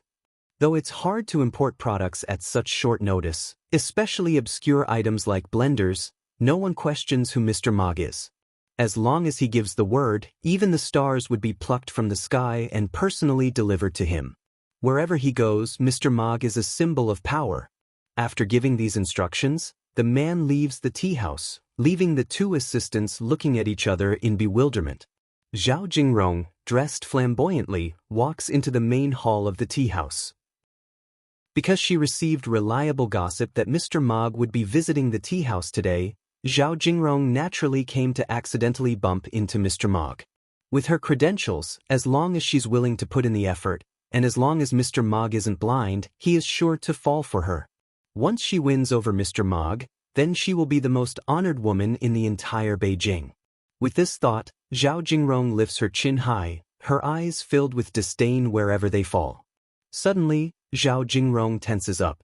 The familiar figure ahead looked somewhat familiar.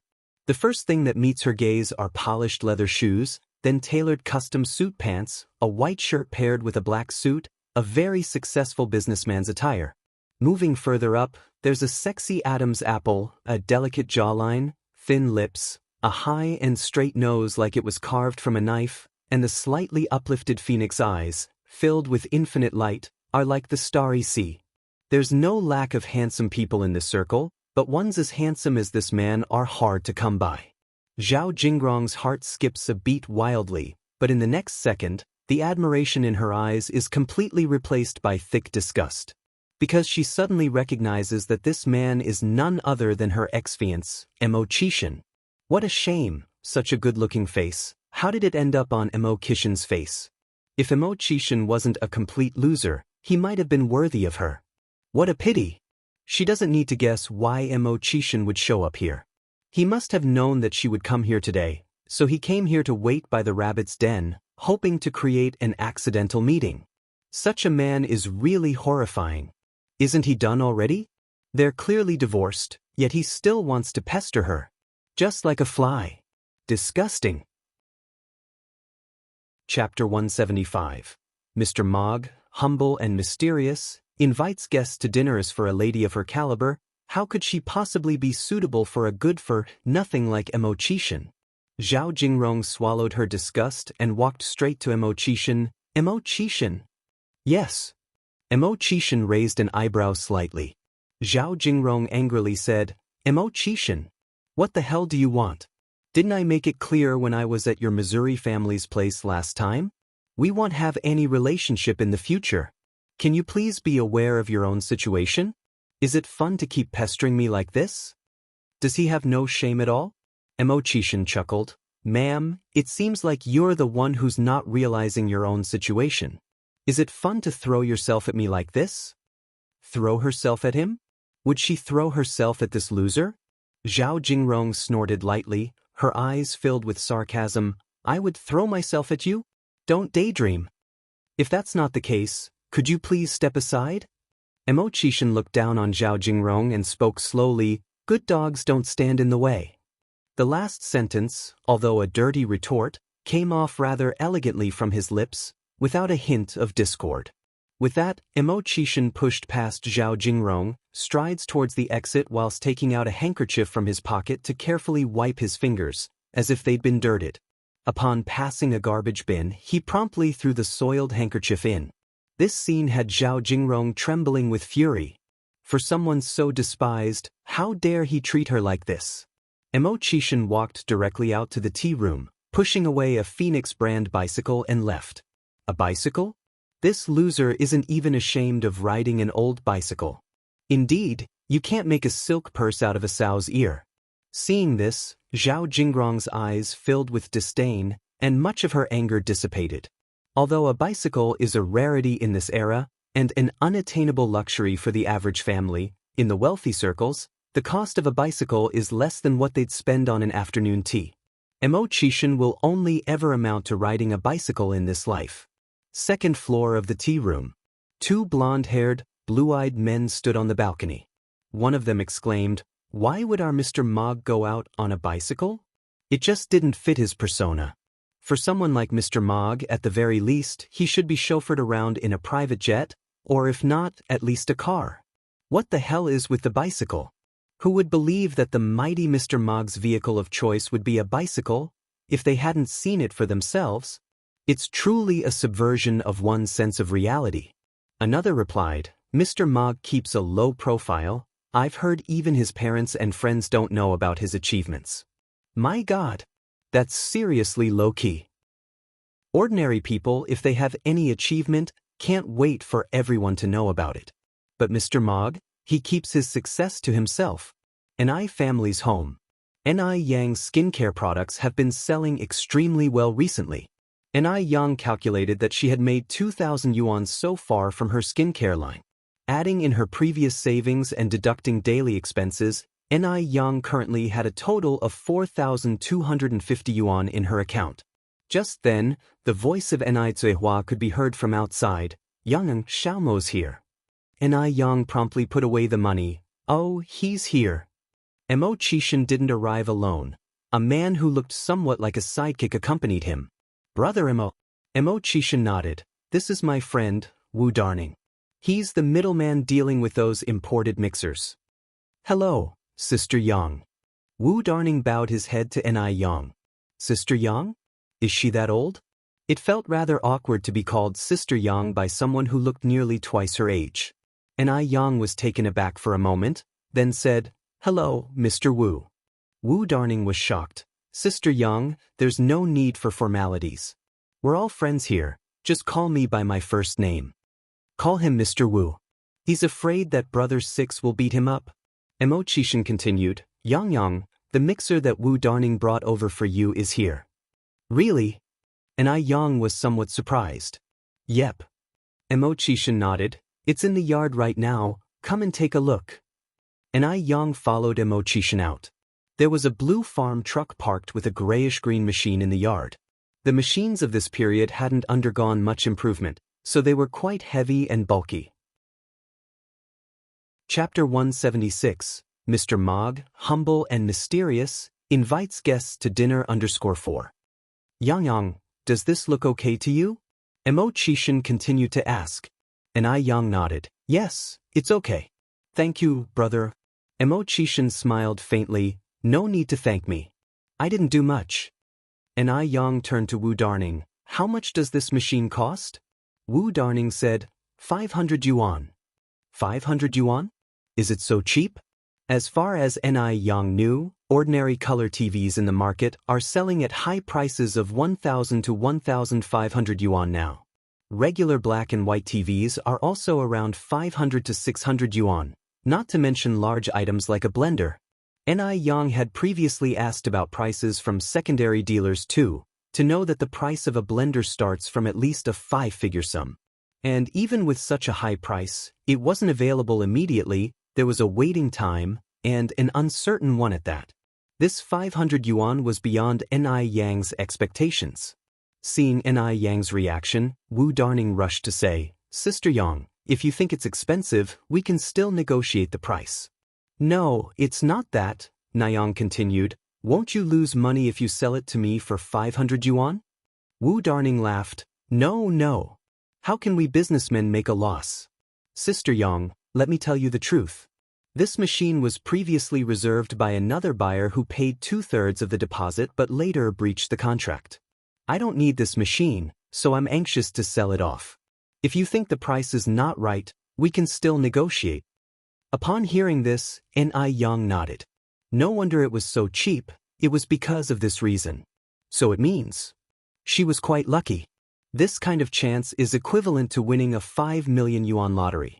And I Yang then said, "Wait here, I'll go get the money for you." "All right." Wu Darning nodded. After Ni Yang left, Mo Chishan quietly gave Wu Darning a thumbs up. Wu Darning grinned sheepishly.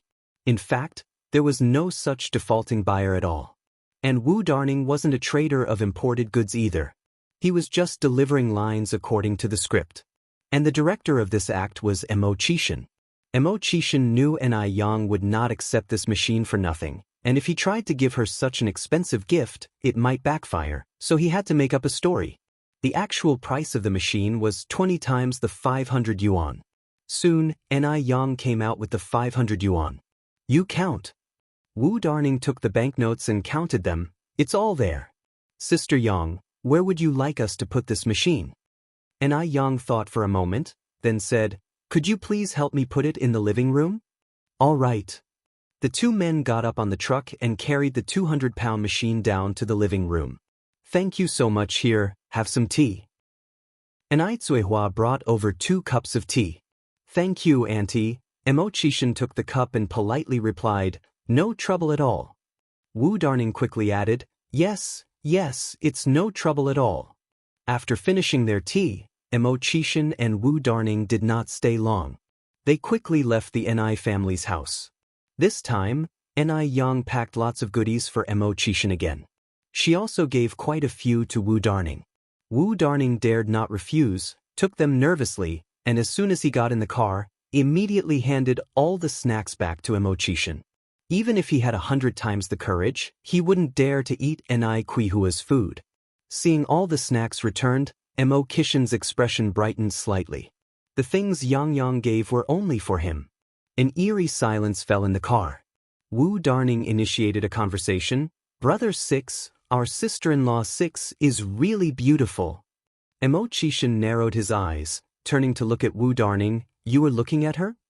Realizing the implications of his words, Wu Darning, terrified, hurriedly said, "No, I wasn't." "If you weren't looking at her, how would you know she's beautiful?"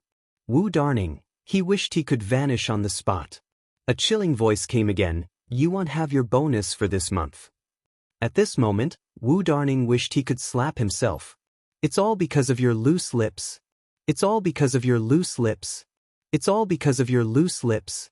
On the way to the village, they didn't encounter many people. However, on their way back, they met many villagers who came to watch the commotion. There was also a group of children running after the car. The car was a rarity at this time, usually seen only in the city. The car windows were made of special material. You could see outside from the inside, but you couldn't see inside from the outside. Chapter 177. Mr. Mogg, humble and mysterious, invites guests to dinner under Skyve. Mo Chishan lazily leaned back in his chair, crossing his legs, slowly unwrapped a candy and popped it into his mouth. So sweet. The candy from Yang was really tasty. It was a very casual posture, but he exuded an aristocratic aura. After Mo Chishan and Wu Darning left, Ni Yang tried using the mixer and found that its features were really powerful. Not only could it smash things up, it also had an automatic peeling function. However, the only downside was that it was too noisy. After all, the technology wasn't as mature as in the future. A bit of noise was understandable.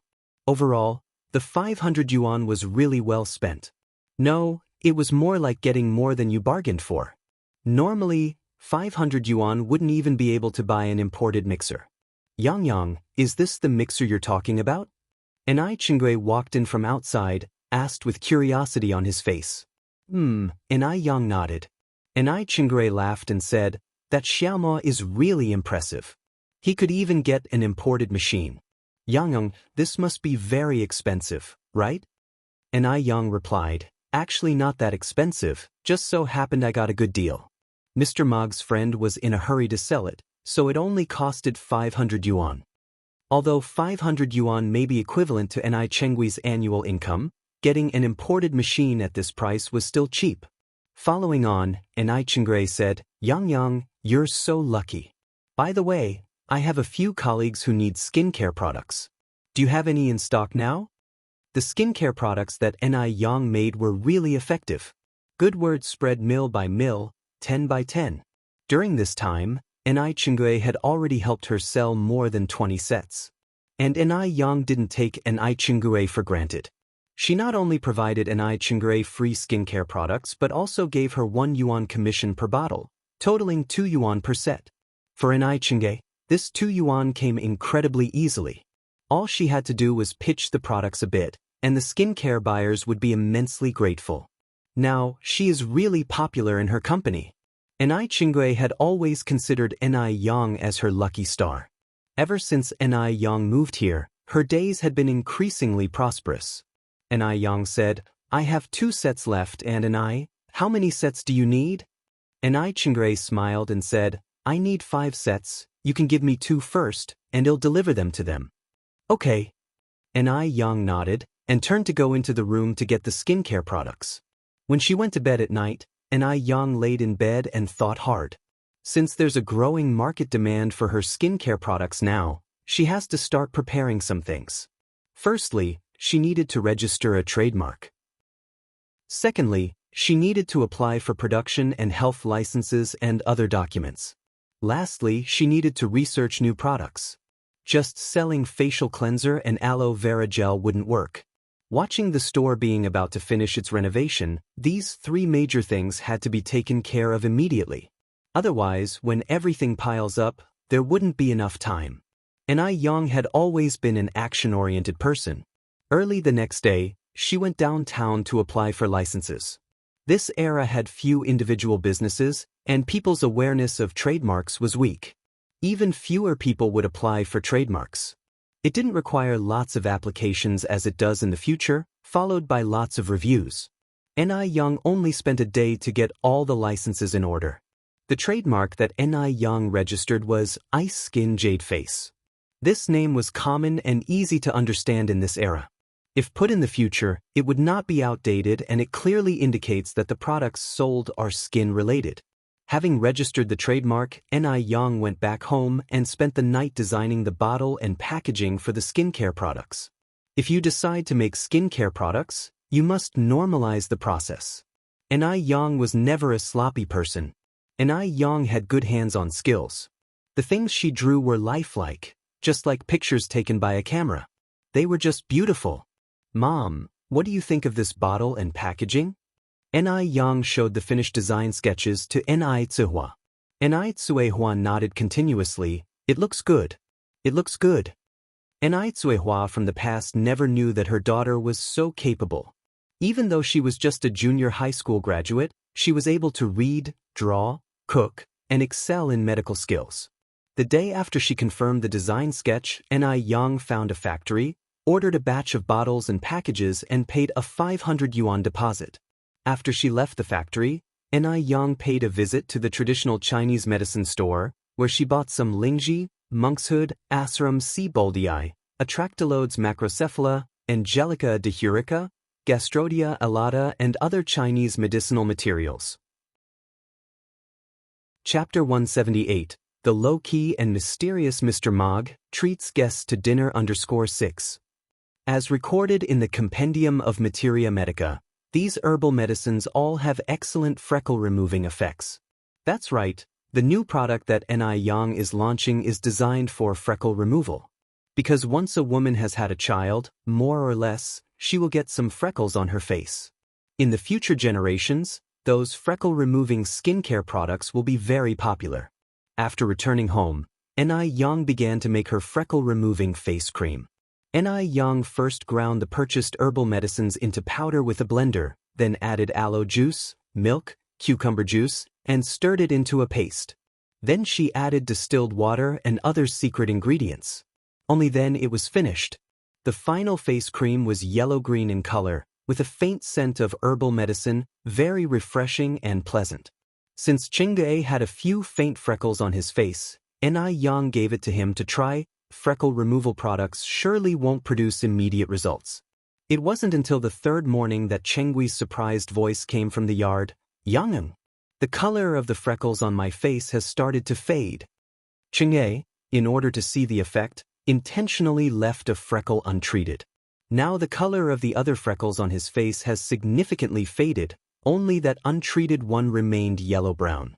Originally, Chang'e didn't think this thing could remove freckles, but he didn't expect that Ni Yang would give him such a big surprise. Congratulations, Ni.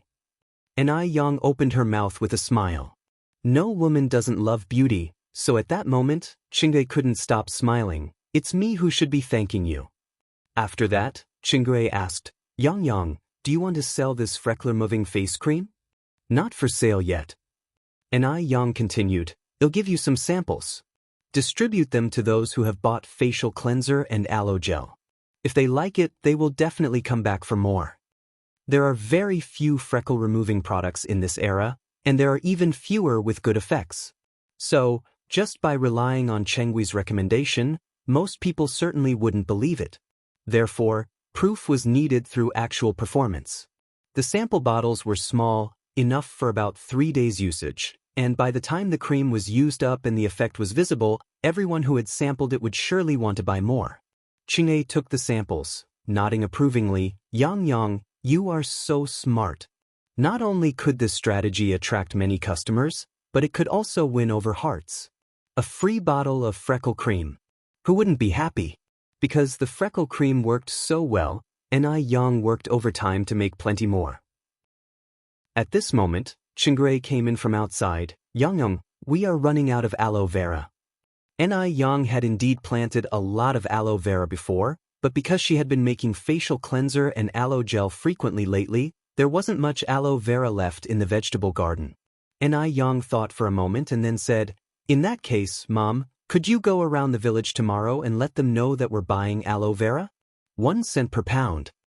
Aloe vera is a very common plant because it has the effect of healing burns. Almost every household in Jinghua village has planted it. Moreover, aloe vera is a kind of propagating plant. Usually, after successfully planting one, it will proliferate into many more. Cuehua nodded her agreement. Okay, Yang. The next day, Cuehua, holding her baby, went to the big locust tree at the center of Jinghua village. Because there was no television or mobile phones in this era, people would gather together to chat during their free time, sharing each other's gossip. Therefore, almost every village has a gathering point. When idle, the women of the village would gather and chat. Whose daughter had a bad marriage, whose son got admitted to college, which couple had a fight last night, the latest gossip could always be heard at the gathering point. And the locust tree in the center of the village was the gathering point for Jinghua village. By the time Cuehua arrived, the women were already chatting lively. A few older women were chatting fervently, while the young girls and wives listened with interest. Seeing Cuehua coming, everyone greeted her warmly. Cuehua is here. Come and sit down. These are the melon seeds roasted by my family. Have some. These are the ripe persimmons from my garden. Not only was Cuehua beautiful, but she was also very honest and never gossiped about anyone. In addition to all the help that Ni Yang had given to the villagers, Cuehua had also become one of the most popular women among these ladies. Chapter 179. Mr. Mog, humble and mysterious, invites guests to dinner. _7 Everyone would vent their grievances and share fresh gossip with Ni Cuehua first because she could keep a secret and never laugh at others. After Ni Cuehua sat down, she told everyone about Ni Yang's plan to buy aloe vera. Everyone was stunned when they heard it. Yuans per kilogram? Was Ni Cuehua joking? For Jinghua village inhabitants, the aloe vera was an insignificant wild plant. Even the local vegetables were only sold at 5 cents per kilogram, yet this wild plant was being sold at yuans per kilogram. In the eyes of the villagers, the price of yuans per kilogram was astronomical. Cuehua, don't joke with us. Exactly, if you keep speaking like this, we will take it seriously. Ni Cuehua laughed and said, I'm not joking, my daughter Yang is really buying aloe vera at yuans per kilogram. Moreover, why would I joke about something like this? You're not joking with us? Everyone was doubtful. Ni Cuehua nodded seriously, really? I'm not fooling you. When will your Yang start buying? Enai Tsuehua continued, as long as there is, we will buy it any time. Enai Yang said that good goods were not afraid of stockpiling. Therefore, no matter how much aloe vera people brought, they would accept it all. So, does your Yang want the root or not? It was best to clarify this. Enai Tsuehua replied, no need for the roots, you folks can just cut the whole aloe vera with a knife. After Enai Tsuehua finished speaking, those who were still chatting disappeared in an instant. Everyone went back to harvest aloe vera. When everyone had left, Enai Tsuehua also took the child home. Shortly after she arrived home, a villager came with half a bag of aloe vera. Enai Tsuehua had the scales ready, 31 kilograms, a total of 3 yuan and 1 cent. When the villager took the 3 yuan and 1 cent in hand, he was still in a daze. Only then did he truly believe that Enai Tsuehua hadn't lied to them. The more villagers came to the Enai family to deliver aloe vera, they went in with aloe vera and came out with money in their hands. Almost everyone had a smile on their face. In this era, it is not hard for someone who knows how to do business to earn money, but it is difficult for these honest villagers to make money. Common farmers work hard in the fields all year round and can't make 100 or 80 yuan. But today, they only sold a little aloe vera and made 3 or 4 yuan. You should know, aloe vera is much easier to manage than the crops in the field. It seems they can plant more aloe vera next spring. Since Enai Yang came to Jinghua village, their days in the village had been getting better and better. It seems that Enai Yang was truly their lucky star. After purchasing the aloe vera, Enai Yang rode her bike to the city. The shop renovation had been completed, and the final cleanup had begun. In 3 days, the shop could officially open for business. At this moment, Wang Jinfeng was busy setting up tables and chairs. Seeing Enai Yang walking in, Wang Jinfeng greeted her with a smile. Yang is here. Aunt Jinfeng. Enai Yang continued, where are Uncle Tiniu and the others? Wang Jinfeng replied, your Uncle Tiniu and the others are cleaning the kitchen and arranging the kitchen utensils. Oh. Enai Yang nodded. Aunt Jinfeng, I have something to discuss with you. Go ahead. Wang Jinfeng wiped her hands on her clothes and sat opposite Enai Yang. Enai Yang continued, I want to invite you and Aunt Zhou to work in the noodle restaurant after it opens. The salary will still be 2 yuan a day. I have already spoken to Aunt Zhou about this. What do you think? Enai Yang was busy with her skincare business, so if she didn't hire 2 more people for the restaurant, she wouldn't be able to handle it. After considering all aspects, Zhou Qingshang and Wang Jinfeng seemed to be the best choices. Zhou Qingshang was educated and reasonable. Although Wang Jinfeng was a bit spirited in character, sometimes, a spirited person was necessary to rule out evil. Enai Yang had experience running a catering business in her past life. She knew that sometimes there would be some extremely difficult customers, and even some who would come to cause trouble. Zhou Qingshang and Wang Jinfeng could complement each other's personalities. Upon hearing this, Wang Jinfeng looked at Enai Yang in surprise, unable to close her excited mouth. This was simply a surprise from heaven. 2 yuan a day. 60 yuan a month, 720 yuan a year. My goodness! She had not earned this much money in 3 years. Upon hearing this, Wang Jinfeng nodded repeatedly, I am willing. I am willing. Enai Yang smiled and took out the labor contract. Then please sign the labor contract. The labor contract system was not yet enforced at this time, but Enai Yang had seen too many things in her past life. The human heart was too difficult to measure, so some things that should be signed must be signed. Although Wang Jinfeng couldn't read, she trusted Enai Yang. Yang, I can't read, can I press a handprint for you? Enai Yang nodded and flipped the contract to the last page. Yes, you can press a handprint here. The labor contract was in 2 copies, one for Wang Jinfeng and one for Enai Yang to keep.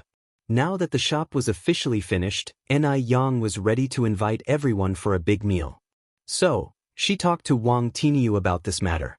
Uncle Tiniu, I am going to the vegetable market now to buy some food. You invite everyone to come to my house for dinner tonight. Make sure they bring all the old people and children from their homes. Don't keep formalities with me.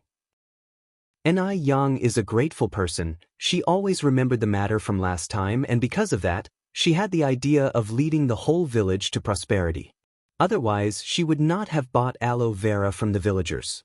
There is a reward for everything you do. Since the villagers of Jinghua village showed her the warmth of brightness, she would not behave like an ingrate. Wang Tinyu was a little embarrassed. Yang, you don't have to go through so much trouble, it's not easy for you to make money. But Yang did not give Wang Tinyu a chance to refuse. Uncle Tinyu, let's consider it settled then, I am going to buy food now. Elsewhere, Mo Hudi's condition had improved greatly in recent days. After drinking Chinese medicine for several days, she could now go downstairs and play with Yang Guobao on her own. Both, old lady Mo and Mo Fuhai were pleased to see this. After so many years, they finally witnessed this scene. However, the situation of Li Xianxian was not very good. She was still in a coma and was in a state of semi-vegetative. The old lady Mo came to the hospital to visit Li Xianxian and was anxious. At this moment, the maid Lin Sa said, "Old lady, the young divine Dr. Yang is so powerful, maybe she has a way to wake Miss Xianxian?" Chapter 180. Investigation of Li Xianxian and her mother. Noodle restaurant opens. One. Upon hearing this, old Mrs. Mo's eyes lit up. That's right, we can find Yang. Yang's medical skills are so brilliant, she can definitely save Xianxian. In old Mrs. Mo's heart, Yang was becoming an ever-present beacon of hope. Soon after, old Mrs. Mo continued, "Isn't Yang coming to see Xiaodia for a follow-up examination tomorrow?" "Yes."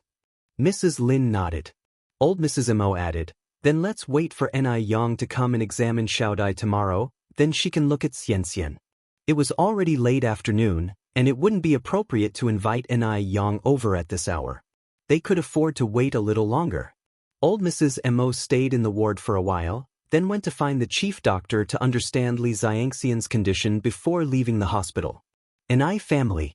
Since Yang decided to invite all the villagers for dinner that night, she bought a lot of food. By Yang's estimation, there were over 100 villagers in Jinghua village. A table of 10 would require 10 tables in total. In these times when everyone was not exactly living in abundance, Yang bought 30 kilograms of fat pork, 10 roosters, 20 pig's feet, 10 fish, and some tofu skin, kelp, duck blood, and potatoes for vegetarian dishes. She planned to prepare 3 hearty dishes, a grilled fish, and simply blanch the vegetables in the fish soup for efficiency and convenience. 30 kilograms of pork cost her 90 yuan, 10 roosters were 30 yuan, 20 pig's feet were 15 yuan, and 10 fish were 3 yuan. Including the vegetables and white wine, Yang spent a total of over 160 yuan. 160 yuan could only buy you one meal at a street food stall in the future, but in this era, it could put up 10 tables of a lavish feast. All in all, it was money well spent. Seeing Yang bring so much food home, Zuihua was surprised. "Yang, why did you buy so much? When will we finish all these?" Yang said with a smile, "Mom, our shop is now fully renovated, so I wanted to invite everyone for a feast to celebrate." Zuihua wasn't stingy. They had received a lot of care from the villagers since they moved to Jinghua village. "That's right, we should treat everyone to a good meal. Speaking of which, Yang, did you buy extra meat?" Vegetables could be had by everyone. It's the meat dishes that mattered. Yang nodded. "Yes, I did. Rest assured, everyone will have a feast tonight." Zuihua helped Yang to unload the groceries, then started to wash the vegetables and chop the meat. Little Yun was lying in his cradle, holding a little rubber duck and playing on his own, not crying or making a fuss. His cuteness was truly heartwarming. Yang planned to make braised pork for dinner, with 10 tables in total and 30 kilograms of pork. Each table could have 3 kilograms. Braised pig's feet with soybeans, there were 20 pig's feet in total, each table could have 2.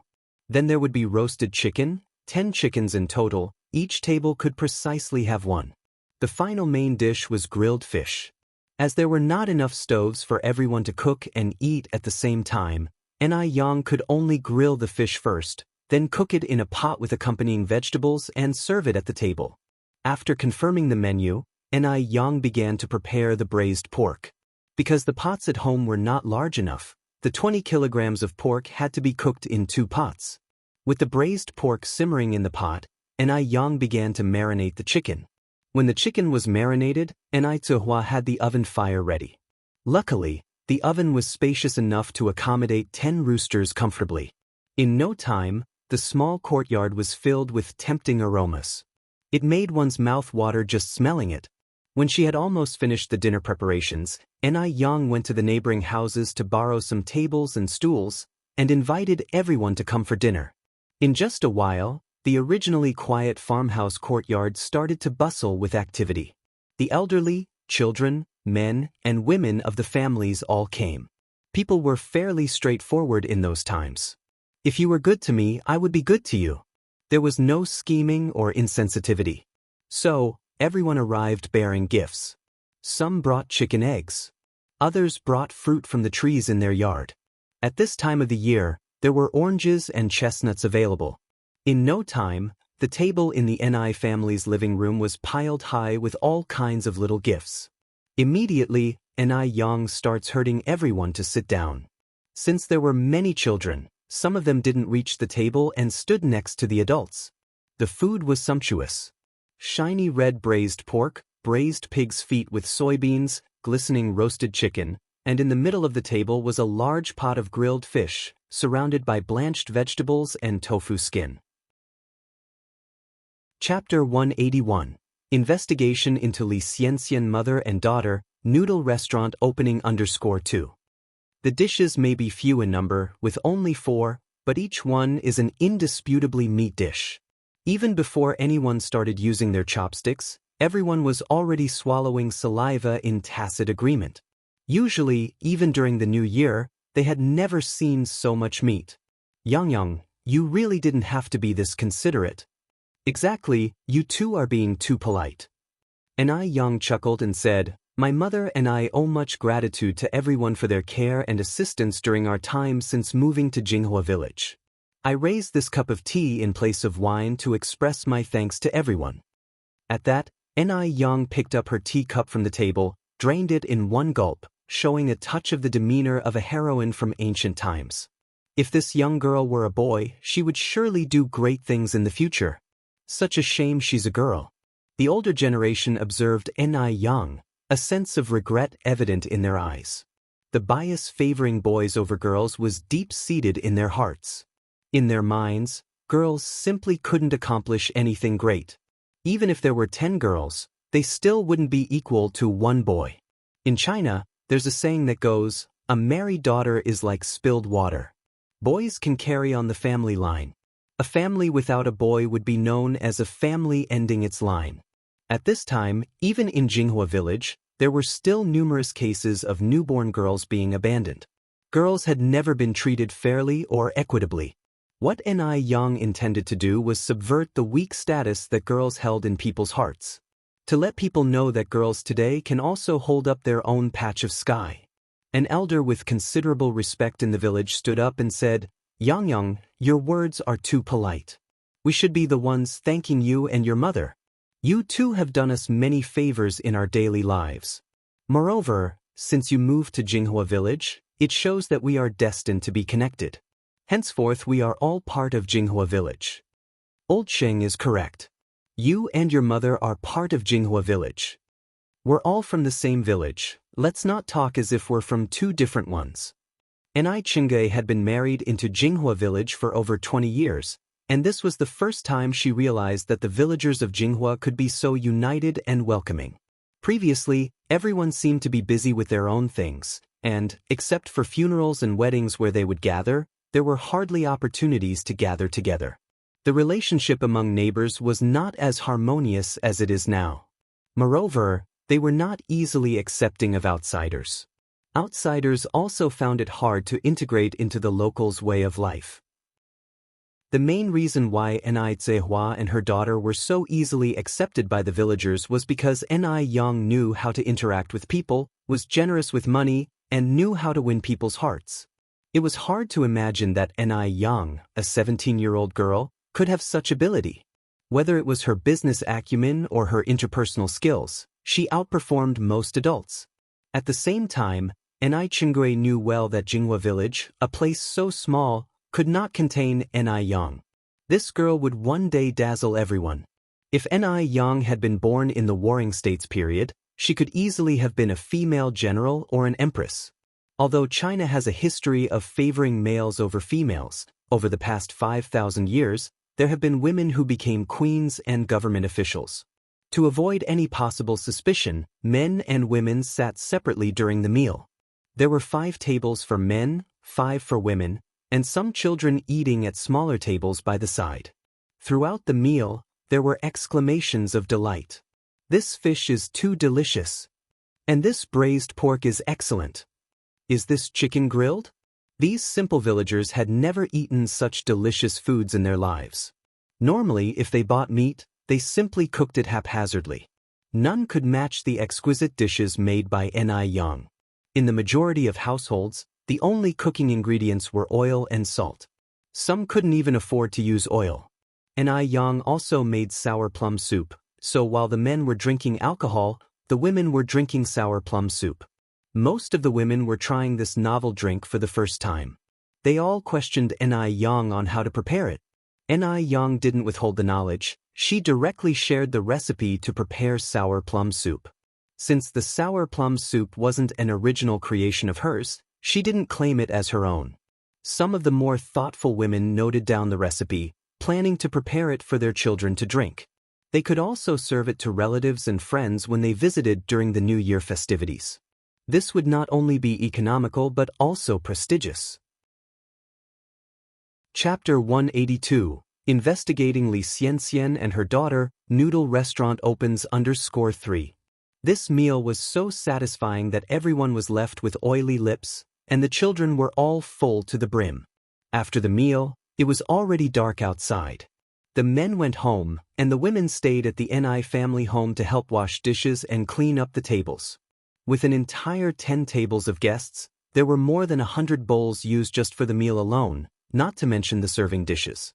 If it was left to just Ni Zihua and Ni Yang to clean up, there was no telling when they would finish. The women, all accustomed to such chores at home, did not slack off just because it was not their own household. They were even more thorough in helping than they would have been in their own homes, and they did not allow Ni Zihua and Ni Yang to help. They had all just enjoyed a large and satisfying meal at the Ni family home, leaving them not just satisfied but also high-spirited. Thus, they worked with smiles on their faces. It should be noted that most of them hadn't eaten meat for almost a year. As the saying goes, many hands make light work, and amidst their chatter and laughter, the Ni family's courtyard was restored to its former state in less than half an hour. This meal was not just a simple meal for Ni Yang. This meal signified that she and her mother were officially settling down in Jinghua village from this day onward. The next day was the day Ni Yang was to go to the Mo family for a follow-up visit. In the morning, as soon as she opened the door, she found Mo Qishan waiting for her on his bicycle. "Yang, my mother sent me to pick you up." Ni Yang didn't waste time, she sat directly on the back seat of the bicycle. "Then let's go." "Let's go." Mo Qishan's mood suddenly lightened as he pedaled away, the bicycle soon going quite far.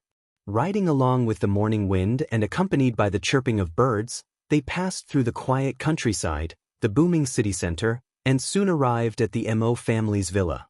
Sister Ni Yang, Uncle Mo Hudi came down from the stairs with small steps. Ni Yang walked over. "Xiaodai, how have you been feeling these past few days? Are you better?" Mo Hudi nodded her head and smiled. "Much better, thank you, Sister Ni Yang." Mo Hudi was very clear in her heart, if it were not for Ni Yang, she would not have been able to recover so quickly. "You're welcome," Ni Yang patted Mo Hudi's head. "I'm a doctor, it's my duty to heal and save lives." "Yang is here." Hearing the commotion outside, the old Mrs. Mo came out, her eyes full of excitement as she looked at Ni Yang. "Old Mrs. Mo." Ni Yang greeted politely. Mrs. Mo instructed the servants to serve tea and water, and brought out a variety of imported snacks. Yang, have a snack and some tea before checking Xiaodai's pulse, no rush." Ni Yang picked up the tea and took a sip, then took Mo Hudi's pulse.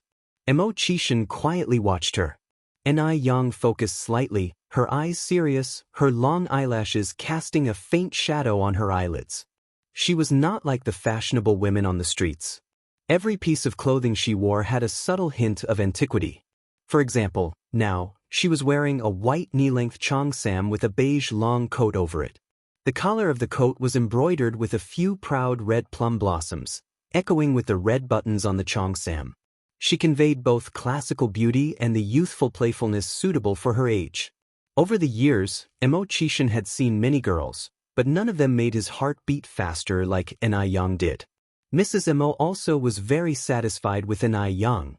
She was not someone who paid much attention to family backgrounds. Zhao Jingrong came from a prestigious family, but what happened in the end? Did she not still look down on people with her superior attitude? So, compared to family status, she valued a person's character more. After a while, Ni Yang released Mo Hudi's wrist, and then said, "Xiaodai's recovery is faster than I expected. If she continues this way, she should be almost cured after a month of taking the medicine. The metabolic rate of children is much higher than that of adults, after all." Mrs. Mo nodded her head, taking Ni Yang's hand, and exclaimed, "Yang, we are so lucky to have met you. If not for you, Xiaodai might still be bedridden. Before you, Dr. Ace examined Xiaodai too. He even suggested a full blood transfusion for Xiaodai, claiming that she wouldn't survive without it." Looking back, that Dr. Ace's words seem alarmist, lacking skill and demeaning traditional Chinese medicine. Ni Yang smiled. Actually, blood transfusion is an option, but it carries more risk. Western medicine, based on natural science, aims to cure problems directly, treating the symptoms. However, traditional Chinese medicine, based on philosophy, sees the human body as a whole system, advocating treatment from the inside out, slowly adjusting. Firstly, cure the root cause, and the symptoms will naturally improve. Chapter 183.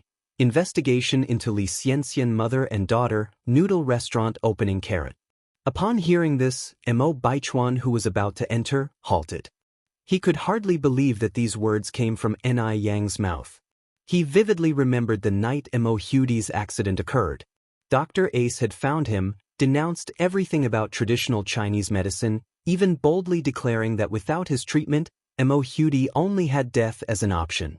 Yet, not only did Ni Yang not belittle Western medicine, but she also pointed out the differences between Chinese and Western medicine. Could an ordinary person possess such magnanimity? Or did Ni Yang know he would return and had prepared her lines ahead of time? This wasn't impossible for Ni Yang. After all, it was not the first time Ni Yang has done such a thing. In order to get close to him, she had truly went to great lengths. Thinking of this, Mo Baichuan felt a surge of disgust. Just as Mo Baichuan was about to step in, his assistant ran over from behind and whispered, "Third Master, something has happened at the base." Another incident? Mo Baichuan slightly furrowed his brow, his eyes full of impatience. These past few days had been like a curse. Every time he left the base, something would immediately happen. He was nearly suffocating from being tangled up in these trivial matters. "Let's go." Mo Baichuan turned around and strode towards the door. In the room, Madame Mo thanked Ni Yang again and then handed her a thick envelope. "Yang, this is a small token of gratitude from the Mo family. Please accept it." In principle, money cannot measure the act of saving a life, but Madame Mo couldn't think of any other way to thank Ni Yang. "Madam, I accept your kind intentions, but I can't take so much." Ni Yang opened the envelope, symbolically drew out a couple of large notes. "Taking these is enough. It's difficult to see a doctor, to find medicine, even harder to consult a doctor. If I were to take this much money from you, it would break the rules and no one would dare come to me for treatment anymore. Doing good deeds would bring blessings." This was a lesson Ni Yang learned from being reborn. Therefore, Ni Yang not only treated the rich but also ordinary people. If word got out that she charged sky-high consultation fees, what were those struggling people supposed to do? In this life, she intended to use her medical skills to help even more people. Madame Mo looked at Ni Yang, her eyes full of admiration. Girls as good as Ni Yang were hard to come by in today's world. She was very authentic, No deliberate flattery in her words, no smugness for curing Mo Hudi. Throughout, she retained a calm demeanor. It was as though she was like an orchid in an empty valley, quietly elegant. Good, good. Madame Mo held Enai Yang's hand, lavishing her with praise. After a while, Madame Mo remembered the business at hand, and continued, Yang, I have a younger relative. She tried to commit suicide some time ago by slashing her wrist and has not woken since. Do you think you can make some time today to see her? Enai Yang nodded, I can. Madame Mo excitedly said, we can go right now. Mom, Mo Chishan followed their pace, I'll accompany you too. The three of them arrived at the hospital together. When Enai Yang saw the patient lying in bed, she froze. If it's not Li Xianxian, then who is it? Even though Li Xianxian was considerably younger than in her previous life, Enai Yang recognized her at first glance. What was Li Xianxian's connection with the Mo family? Enai Yang vaguely remembered that in her previous life, there was a scar on Li Xianxian's wrist. So it was from this time. But why did she try to commit suicide? Although shocked, Enai Yang's face did not reveal anything. She reached out and rested her hand on Li Xianxian's wrist. After a while she lifted her head and said, I'm sorry, madam, but I'm unable to help this young lady. Madame Mo was taken aback. Alt? How could that be? Is Xianxian she?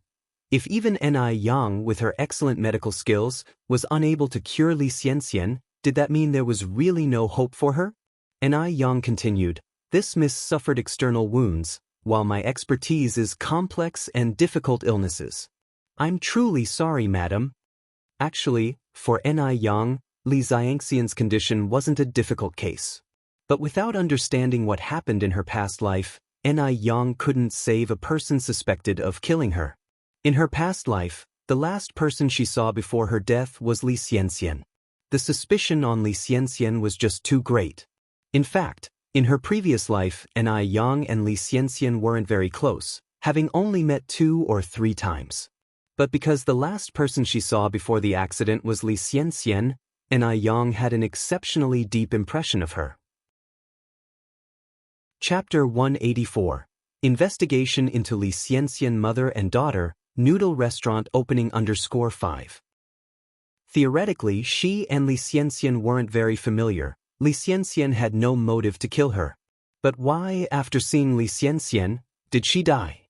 Moreover, the more Enai Yan looked at Li Xianxian's face, the more she thought she resembled someone. Who did she resemble? Enai Yan squinted her eyes. Li Shu. Right? It was Li Shu. Especially that mole on the left cheek, it was exactly like Li Shu's. Could Li Xianxian be Li Shu's daughter? In her past life, Li Shu spent her lifetime with Mu Jinbao. Aside from knowing that Li Shu had a son later on, Enai Yan never knew that Li Shu also had a daughter. What on earth was going on? The more Enai Yan thought about it, the more uneasy she felt. She was still pondering it as she walked out of the ward. Yang, what's the matter? Mo Chishan asked when he saw her absent-mindedly walking out of the ward. Enai Yan gave a faint smile. Nothing, perhaps the ward is just too stuffy.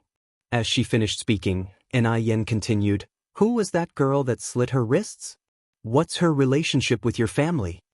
Mo Chishan replied, actually, there's not much of a relationship. Her name is Li Xianxian. She is a sophomore student at Beijing Normal University and she works part-time as a personal assistant to my eldest nephew at a base. Because she helped my mother before and she's an orphan, my mother has been quite close to her and has even considered her a potential granddaughter-in-law. So, it turns out that Li Xianxian had such deep ties with the Mo family. Enai Yan continued, she's an orphan? If Li Xianxian was indeed an orphan, then wouldn't the hypothesis of her being Li Shu's daughter be invalid? She knew too little about Li Xianxian from her past life, and for the moment, couldn't connect any dots. Yes, Mo Chishan nodded. Do you know her? Enai Yan shook her head. No, I just find her somewhat familiar. Oh. Mo Chishan nodded. They reached the hospital lobby. Enai Yan continued, Brother Mo, I have something to attend to. I must go now. Please say goodbye to the old lady for me later. I'll let the driver take you, Mo Chishan said. No need, Enai Yan smiled. I have something to do downtown. All right, Emochishin nodded. Take care on your way. Yes, I will. Yen nodded, turned, and left. Soon, her figure disappeared outside the hospital. Emochishin leaned against the door frame. After a while, he pulled a cigarette out of his pocket, lit it slowly, propped it in his mouth, looking carefree yet dignified. After leaving, Yen went directly to a private detective agency. Just like in the movies, the detective wore a black suit, a black hat atop his head, even holding a pipe, appearing very professional. Hello, beautiful young lady, how may I assist you? Although the detective had seen many beauties, he was slightly stunned when he saw Yen. He had seen many beauties, but a beauty with such spirit was a first. Some people, despite being beautiful, lack soul. But the young girl in front of him was different. Her beauty emanated from within. A rare oriental beauty. Help me investigate two people. Yen slowly opened her mouth. Which two? The detective handed a pen and paper to Yen. Please write the details on the paper. Yen took the pen and paper. In no time, the sound of rustling filled the air. About 10 minutes later, she handed the paper back to the detective. These two people. Li Shu, Li Xianxian? Yen nodded. Just investigate what's written on the paper. How many days will it take for the results to be known? The things you want to investigate are relatively simple, so results should come in about a month, the detective replied. The transportation of this era is not developed. Going anywhere required an introductory letter and certification. Moreover, not every city had an airport, so return trips tended to be time-consuming. Yen continued, then it'll come back in a month. All right, the detective nodded. Please deposit the travel expenses, hardship allowance, board and lodging and investigation deposit first, with the full amount being given for travel expenses and board and lodging. How much? Asked Yen. The total cost of these fees is 300. The detective continued. After the task is completed, you still need to pay another 500. Since there was no technical skill required for the investigation Yen requested, as long as he ran around and asked a few people, the information should be available, so the price wasn't high. Things like rich housewives wanting to know if their men were having an affair outside, those cost more, basically starting from 2000. Chapter 185. Investigation into Li Xianxian mother and daughter, noodle restaurant opening _6. Although it was only a total of 800 yuan, it was kind of expensive for Yang at the moment. After all, she just bought a shop, finished the refurbishment, and was a little tight on cash. But Yang paid without any hesitation. After all, this matter was related to her own safety. She always felt that her past lives' experiences and the cause of her death had a lot to do with Li Xianxian and Li Shu. So, she had to figure it out to have peace of mind. Having lived one life wrongly, in this life, Yang wanted to fully enjoy the great life. She couldn't leave any safety hazards. By the way, the last live's revenge should be reported together. Thank you for your trouble. Yang grinned slightly. The detective bowed. No problem, my surname is Zhou, just call me Xiao Zhou. Yang nodded. After leaving the detective agency, Yang felt a lot more relaxed. This matter could be handed over to the detective for investigation, because Li Xianxian couldn't harm her at the moment. The most pressing thing was to make money. With money came a sense of security. Because the noodle restaurant was opening tomorrow, Yang made another trip to the restaurant. In the restaurant, Wang Jinfang and Zhou Qingshang had already started making fish bone soup in preparation for tomorrow's opening. Since Yang pickled the sauerkraut herself and prepared the chili in advance, making sour fish wasn't a technical task, as long as the fish slices were thin enough. Both Wang Jinfang and Zhou Qingshang were clever people. Once Yang explained, they knew what to do. Aunt Zhou, Aunt Jinfang, thank you for your hard work. Yang walked in with a smile. Zhou Qingshang laughed. It's not hard. It's just some kitchen work. Wang Jinfang grinned. Your Aunt Zhou is right, it's not hard at all. With the high wages Yang offered, neither Zhou Qingshang nor Wang Jinfang felt tired. Instead, they felt more energetic the more they worked. There were 4 large pots in total. 3 of them were making fish bone soup, and the 4th was empty. Yang started to make sour plum soup with this empty pot. The dark plum, hawthorn, and other ingredients had been pre-soaked. It would take about half an hour. Being late autumn, the sour plum soup could be stored in a large glass jar without worrying about it going bad. Usually, Yang could serve 600 to 700 customers in a morning when she was street vending. On the opening day, there should be more customers than usual, so she prepared enough for 2,000 servings. The pickled vegetable noodles also prepared 2,000 servings. At this time of the year, even if they couldn't sell all, they could keep the rest for the next day's sales without worrying about spoilage. Even before the opening, there were a few people outside asking if they were opening tomorrow. Yang smiled. Yes, it opens tomorrow. Seeing Yang, everyone happily said, "Little boss, it's really you. We came yesterday and didn't see you. We were worried that this shop had changed owners." "Little boss, what time will you open tomorrow morning?" Yang said, "We open at 6 o'clock tomorrow morning." "Will the sour plum soup be given away for free to those who come to eat noodles tomorrow?" Yang nodded. "Yes, everyone who comes to eat noodles gets a cup of sour plum soup."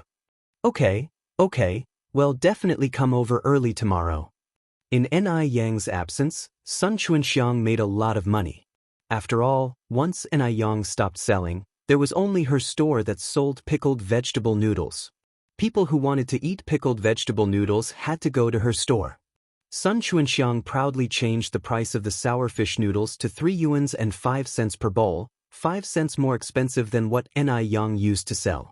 Even so, there were many people who came to eat every day.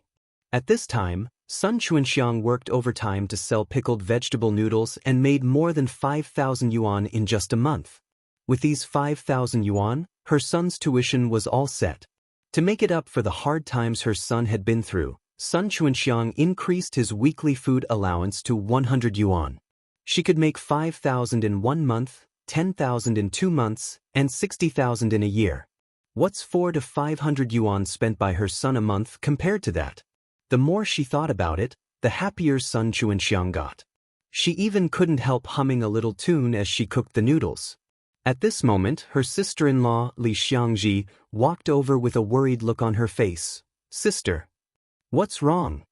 Li Xiangji continued, "I heard that Yang, that little girl, has bought a shop, and it will be open tomorrow." You're tuning in to the Passion Pages YouTube channel. We're so grateful for your support, and don't forget to subscribe to join us on this incredible journey through captivating stories. Your generosity through donations truly makes a world of difference, as it's the primary source of revenue that allows me to expand and enhance this channel for you. Thank you from the bottom of my heart for being a part of this adventure.